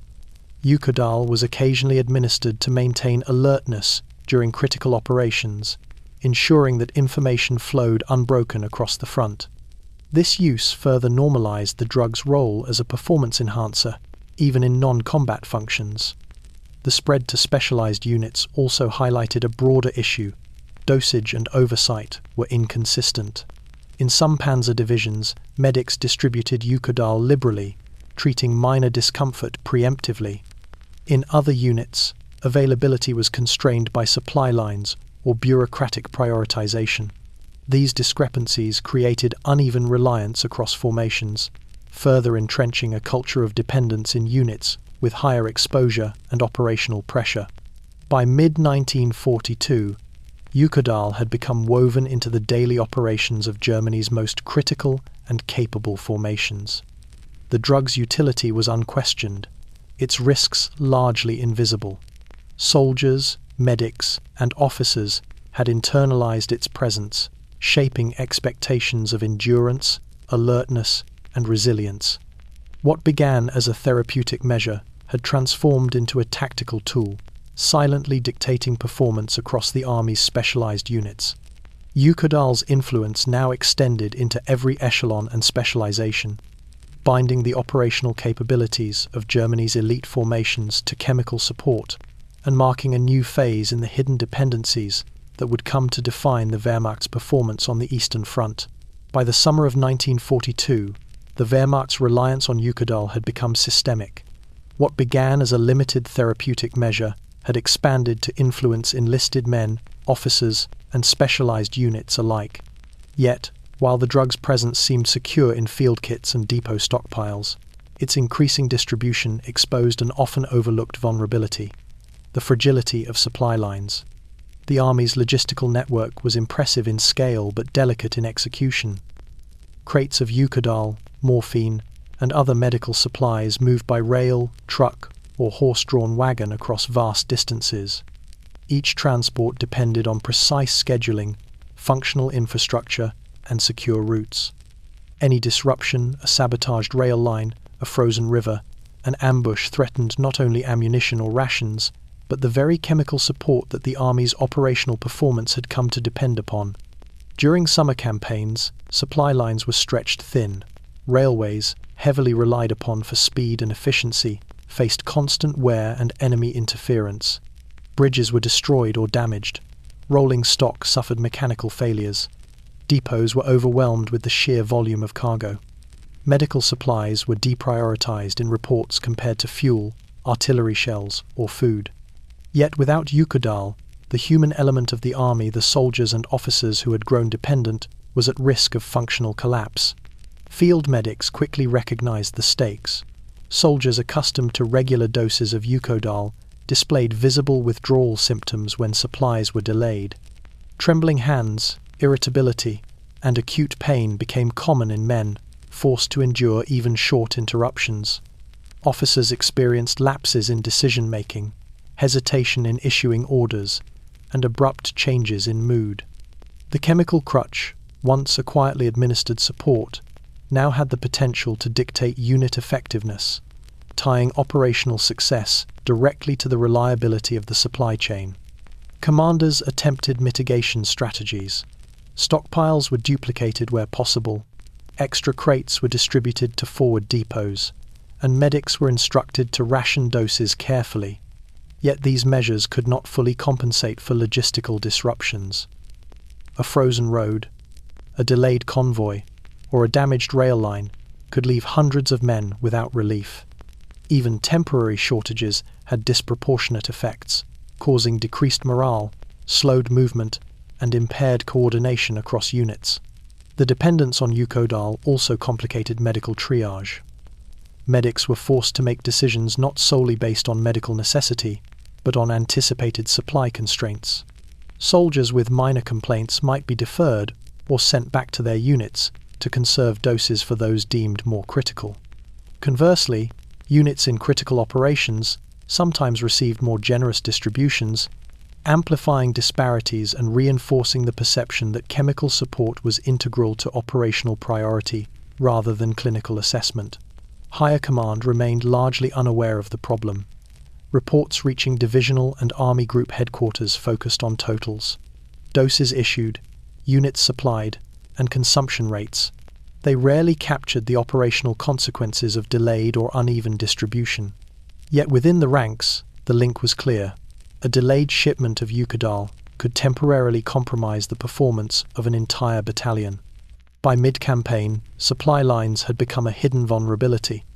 The Army's operational tempo, which had been chemically sustained, now depended on logistics with no margin for error.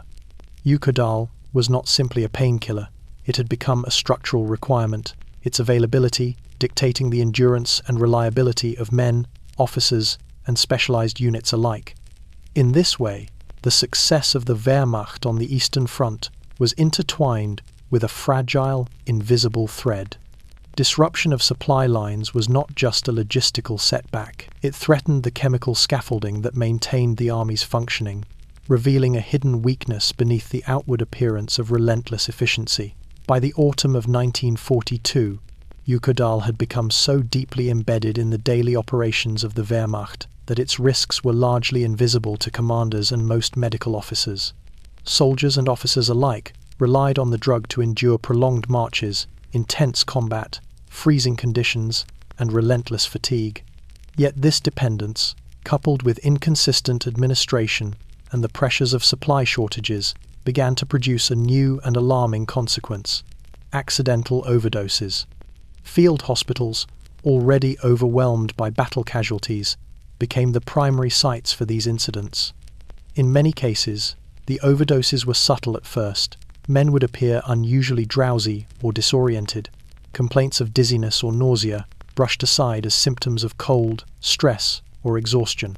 Medics, forced to administer doses rapidly under the pressure of ongoing operations, sometimes miscalculated quantities, gave successive injections too closely together, or failed to account for cumulative exposure in soldiers already chemically dependent.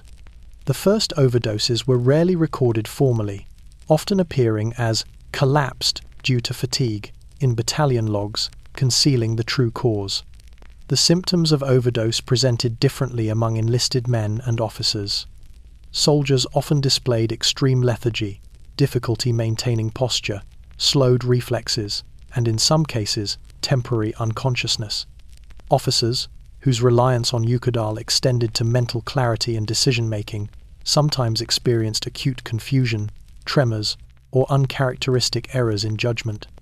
Subtle overdoses could have immediate operational consequences. A corporal unable to aim accurately during a skirmish, a communications operator too drowsy to relay orders, an officer issuing flawed instructions that disrupted a coordinated maneuver. These incidents highlighted a dangerous gap in oversight. While field medics were trained to administer Eukodal for pain relief and stabilization, few had guidance on monitoring cumulative doses or recognizing early signs of overdose. Supply shortages exacerbated the problem. When doses were rationed, medics sometimes administered larger amounts to make each injection count, inadvertently increasing the risk of toxicity. The rapid tempo of operations left little time for careful monitoring or controlled administration, transforming a medical tool into a latent hazard.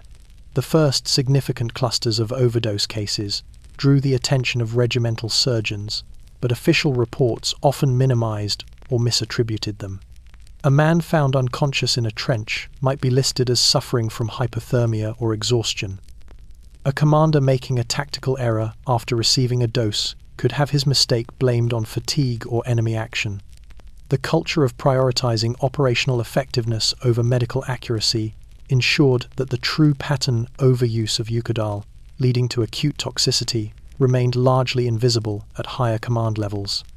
Despite these dangers, field dependence on the drug persisted and expanded. Soldiers continued to request Eukodal preemptively to suppress pain or maintain alertness, and officers increasingly relied on it to sustain decision-making.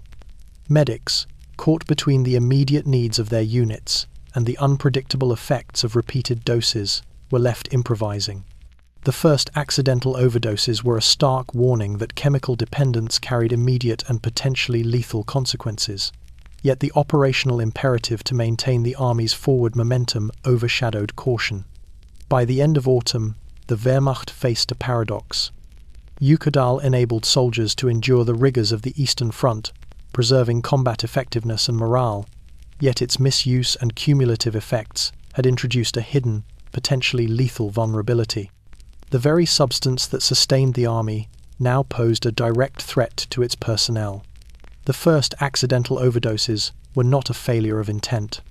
They were the inevitable consequence of reliance, haste, and operational pressure, a chemical shadow lurking behind every march, every battle, and every frozen trench. By late 1942, the presence of Eukodal in the Wehrmacht had transcended its original medical purpose, becoming both a survival tool and a quiet source of anxiety among the troops. Soldiers and officers relied on it, medics administered it, and commanders depended upon its effects. Yet, beneath the surface, rumors and quiet fear began to spread, hinting at dangers few dared acknowledge aloud. The drug's effectiveness in sustaining performance contrasted sharply with the hidden consequences that crept through the ranks, creating a tense undercurrent in an army otherwise defined by discipline and order. The first murmurs came from enlisted men who had observed their comrades' unusual behavior. Soldiers noticed men who had been steady and capable, suddenly trembling, pacing, or becoming irritable in ways that seemed disproportionate to their circumstances. Reports of fainting, confusion, and emotional instability circulated in whispered conversations around mess tables, in corners of barracks, or beneath the dim light of trench lamps. No one spoke openly about the cause, for fear of reprisal or the stigma of perceived weakness, but speculation was inevitable. Officers, too, observed anomalies. Captains and lieutenants noticed subordinates who had relied on chemical relief faltering without explanation. Officers themselves sometimes found their judgment clouded if doses were delayed. These lapses were brushed off as fatigue, battle stress, or the effects of harsh conditions. Yet in private, a small number of leaders began to recognize a pattern. The army's operational effectiveness increasingly depended on the uninterrupted availability of Eukodal, and its absence could produce erratic, even dangerous behavior. The quiet fear extended to medics, who had become unwilling custodians of the drug's distribution. They witnessed patterns of repeated requests, early dependence, and withdrawal symptoms that they could neither fully document nor prevent. In conversations behind closed doors, medics expressed concern, speculating on the long-term consequences. Yet they knew raising the alarm could be seen as insubordination or a failure to maintain readiness, so their apprehensions remained confined to hushed discussions in freezing corridors or during short moments of respite. The rumors were compounded by the accidents and overdoses that occasionally occurred. Soldiers collapsing in the field, officers faltering during maneuvers, or units experiencing temporary disruptions in cohesion, all contributed to the perception that something beyond ordinary fatigue was at play. These events were often rationalized as environmental or tactical stress. But the soldiers themselves, the men most familiar with the drug's effects, recognized a common thread. Chemical support was no longer optional, and its misuse carried consequences. Psychologically, the spread of these quiet fears had insidious effects. Soldiers began to internalize the notion that survival, efficiency, and resilience were tied to chemical assistance. Those without access to Eukodal felt at a disadvantage. Those dependent on it lived with a latent anxiety that a missed dose could leave them incapacitated. Officers experienced similar pressures, fearing that any lapse in access could compromise command, endanger troops, or expose their reliance. The culture of silence reinforced secrecy, and the fear became self-perpetuating. By winter's approach, rumors had solidified into an unspoken awareness. Eukodal was indispensable, yet unpredictable. Soldiers whispered of withdrawal, medics murmured of overdose, and officers concealed their reliance behind composure. The army appeared cohesive and effective, but beneath that veneer lay a network of chemical dependence, tension, and quiet fear. The whispers grew louder in the frozen trenches and crowded barracks, and the Wehrmacht's soldiers understood, often without saying it aloud, that their endurance and their very survival was now inseparable from the drug, whose legacy remained both invisible and unspoken. By the winter of 1942, Eukodal had entrenched itself throughout the Wehrmacht's operational structure. From frontline infantry and panzer crews to officers coordinating complex maneuvers, the drug was used routinely to sustain endurance, suppress pain, and maintain focus. Yet as dependence grew, a handful of medics and medical officers began documenting what they perceived as early warning signs. These reports, cautious, factual, and limited in scope, arrived at regimental and divisional headquarters, but the signals they contained were largely ignored. The warnings were subtle. A medic might note that a soldier requested repeated injections beyond the expected frequency for his injuries. Another might observe that officers, previously known for steady judgment, exhibited irritability, tremors, or lapses in attention during critical operations if a dose was delayed. These observations were carefully written, using language designed to avoid drawing scrutiny. Signs of repeated dependence, symptoms of diminished tolerance, caution recommended for continued administration. The intent was not alarmist, it was clinical, meant to flag emerging issues without disrupting operational priorities. Yet the Wehrmacht's priorities were clear: operational efficiency, rapid advances, and the maintenance of morale outweighed subtle medical concerns. Reports reaching higher command levels were filtered through layers of bureaucracy. Each echelon condensed, summarized, or sanitized the information, removing nuances that suggested emerging dependence or chemical vulnerability. At divisional headquarters, the focus remained on casualty counts, supply levels, and mission readiness. Any note suggesting that Eukodal's widespread use might compromise long-term performance was often dismissed or buried under routine logistics. The culture of obedience reinforced this disregard. Medical officers were expected to provide solutions that allowed units to continue functioning. Questioning the use of Eukodal, even with empirical observations, was implicitly discouraged. An officer expressing concerns could be labelled impractical, hesitant, or insufficiently committed to operational priorities. The medical system itself, designed for rapid stabilization, lacked mechanisms to escalate warnings about chemical dependence in a meaningful way. The combination of bureaucratic filtering and cultural expectation created an environment where early warnings were recorded but effectively invisible. This failure to act had tangible consequences. Soldiers dependent on Eukodal continued to receive doses without oversight, their cumulative intake rising. Officers maintained functionality under chemically enhanced conditions, masking fatigue and poor judgment that could have been mitigated through awareness and management. Units appeared resilient, cohesive, and capable, even as the foundations of that performance rested on an increasingly fragile and unmonitored chemical dependency. The first ignored warnings also shaped future patterns of abuse. Medics, seeing that documentation had no immediate effect, adjusted their practices. They rationed the drug only minimally, understanding that higher command would not intervene. Soldiers, sensing the availability and tacit approval of the drug, increasingly sought doses preemptively. Officers, too, normalized the habit, knowing that oversight would be minimal.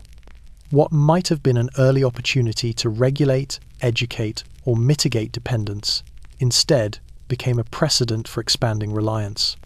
By the end of the year, the implications were clear to those in the field. Eukodal was indispensable, widespread, and unchecked. The warnings, once tentative and cautious, had failed to produce change. Dependency and operational reliance continued to grow in parallel, embedding the drug into the Army's culture, its strategy, and its daily functioning. The first warnings had been recorded, but by ignoring them, the Wehrmacht allowed a quiet, insidious crisis to flourish, one that would shape the Army's effectiveness, behavior, and endurance in the campaigns to come. By early 1943, the Wehrmacht's reliance on Eukodal had begun to leave its mark not just on bodies, but on minds. Soldiers and officers alike were enduring months of continuous operations, extended marches, and freezing winters. The drug, initially introduced to relieve pain or maintain focus, now had subtle yet pervasive psychological consequences that few within the Army recognized or documented. These consequences manifested as psychological shadows, a spectrum of mental effects that quietly eroded resilience, altered behavior, and created a fragile, chemically sustained perception of control. The first shadows were subtle: irritability during minor delays, lapses in judgment under routine stress, and an increasing need for reassurance or validation. Soldiers who had previously coped with extreme fatigue or injury began relying on Eukodal not just for physical relief, but as a mental stabilizer. Anxiety, low-level paranoia, and fluctuating moods became common among men exposed to repeated doses. In extreme cases, soldiers reported persistent agitation, disorientation, or an inability to sleep without chemical assistance. Yet in the Army's operational logic, these behaviors were attributed to environmental stressors, the monotony of marching, or battle fatigue. Officers were similarly affected, though the manifestations were more subtle and often masked by the disciplined facade expected of command. Captains and majors depended on Eukodal to maintain mental clarity during long operations, to coordinate movements across dispersed units, and to issue precise orders despite exhaustion. Without the drug, many found decision-making faltering. Hesitation in issuing orders, difficulty synthesizing incoming intelligence, and lapses in judgment that could ripple through an entire battalion. Those under the influence, however, appeared composed and decisive, reinforcing the illusion of unbroken leadership. The psychological shadows extended to morale and cohesion within units. Soldiers began to associate endurance, courage, and reliability with access to chemical support rather than personal or collective resilience. Men who received Eukodal consistently appeared more capable, setting an implicit standard that others felt compelled to meet. Dependency was reinforced socially as well as chemically, A soldier who resisted the drug risked being perceived as weak, undermining confidence in his own abilities and in the cohesion of the unit. The Army's culture, unintentionally, normalized chemical reliance as a measure of competence. Medics were acutely aware of these emerging patterns but had limited capacity to intervene. Their role was defined by immediate operational necessity: stabilize the wounded, alleviate pain, and maintain unit functionality. Observations of psychological changes were recorded inconsistently, if at all, and often filtered out of reports. Even where concerns were noted, they were interpreted as stress, combat fatigue, or environmental effects, rather than chemical dependence, ensuring that the Army remained largely blind to the cumulative mental impact. The psychological shadows were amplified in prolonged campaigns. Continuous exposure to stress, isolation, and environmental hazards, combined with chemical reinforcement, produced subtle cognitive distortions. Soldiers experienced overconfidence during operations, underestimation of risk, and an artificially elevated perception of endurance. Officers projected calm and decisiveness, masking their dependence, which in turn created expectations for subordinates that could exceed human capacity. The cycle reinforced itself. Chemical support maintained performance, which reinforced reliance, which increased the probability of further dependence. By 1943, the psychological shadows were omnipresent yet invisible. The Wehrmacht marched, fought, and commanded under the illusion of human resilience, unaware that the stability, courage, and decisiveness it depended upon were quietly sustained by a synthetic chemical, an invisible scaffold that would shape decision-making, behavior, and morale for the campaigns yet to come. By the spring of 1943, the Wehrmacht had advanced far into Soviet territory, its campaigns marked by both strategic successes and mounting operational strain. Across the front, officers at every level relied increasingly on Eukodal not just to manage pain, but to sustain mental clarity, endurance, and decisiveness under relentless conditions. What had begun as a battlefield aid had evolved into a latent factor shaping command decisions, creating a dependence that was invisible, yet consequential. Field commanders faced unrelenting pressure. Supply shortages, extreme weather, and continuous engagements with Soviet forces demanded constant vigilance. Decisions had to be made quickly: which units would advance, which would hold position, and how resources would be allocated across multiple fronts. The mental and physical strain of this responsibility was immense. Officers who had once relied on natural stamina and training increasingly turned to Eukodal to maintain their capacity. The drug provided temporary relief from exhaustion, sharpened cognitive function, and offered a chemical edge that appeared indistinguishable from personal resilience. The effect on decision-making was subtle but significant.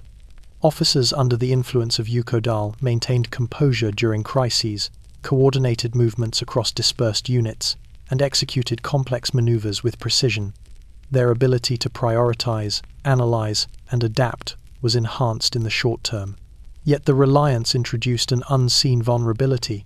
Judgment became contingent upon the availability and timing of chemical reinforcement. Delays in dosing, shortages in supply, or inconsistent administration could compromise decisions that affected thousands of soldiers and critical operations. Field medics, increasingly aware of the phenomenon, observed a pattern.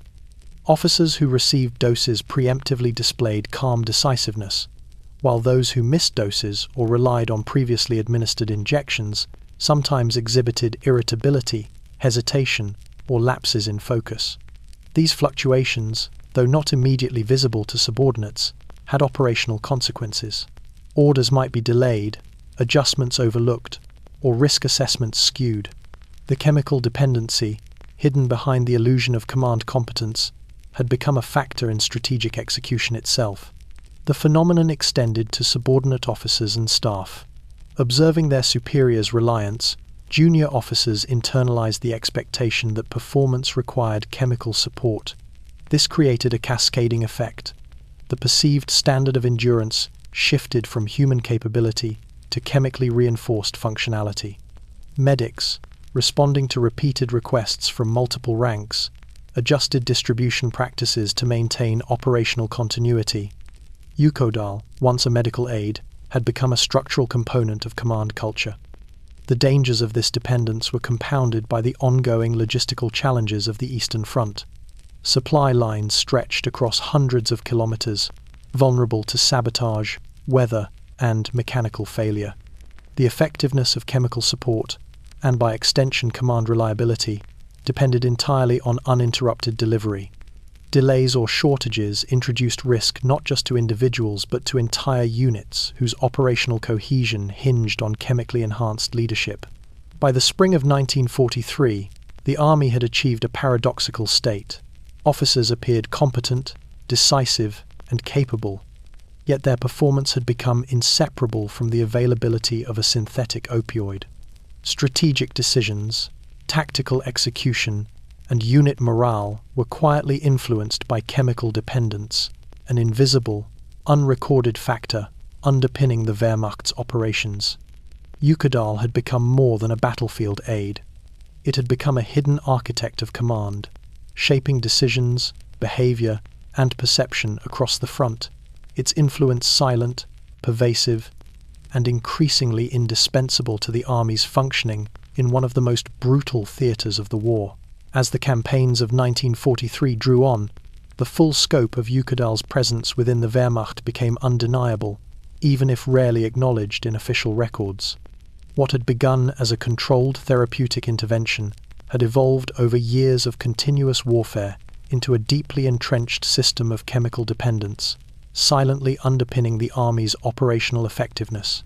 Its legacy was woven through every rank, from the conscript in the trenches to the general directing movements from command posts, shaping endurance, morale, and decision-making in ways that would reverberate long after the battles were fought. The human cost of this reliance was extensive, though largely invisible to higher command.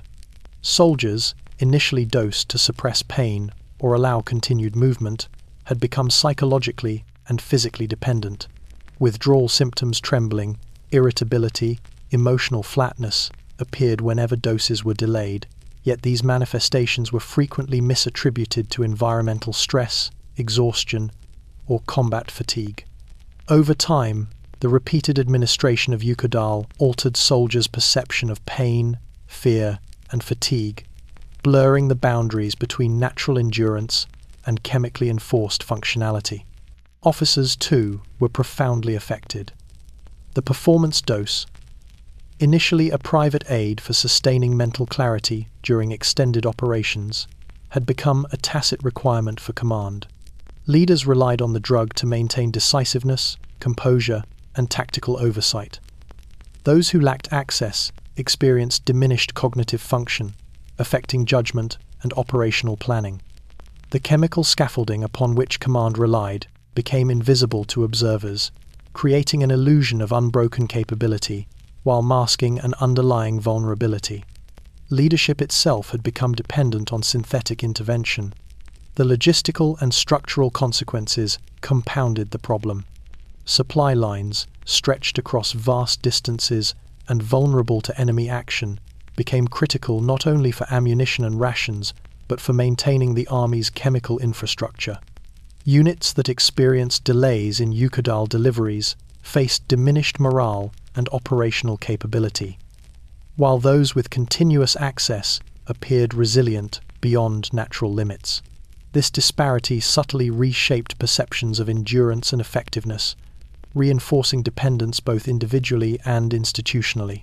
Field medics, often caught between operational necessity and ethical considerations, became central to this legacy. They administered doses to sustain both soldiers and officers, sometimes improvising in the face of shortages or urgent demands. Their judgment, exercised under extreme conditions, created patterns of usage that reinforced chemical reliance across units. Observations of psychological and physical effects were rarely reported beyond immediate commands, leaving higher echelons largely unaware of the cumulative consequences.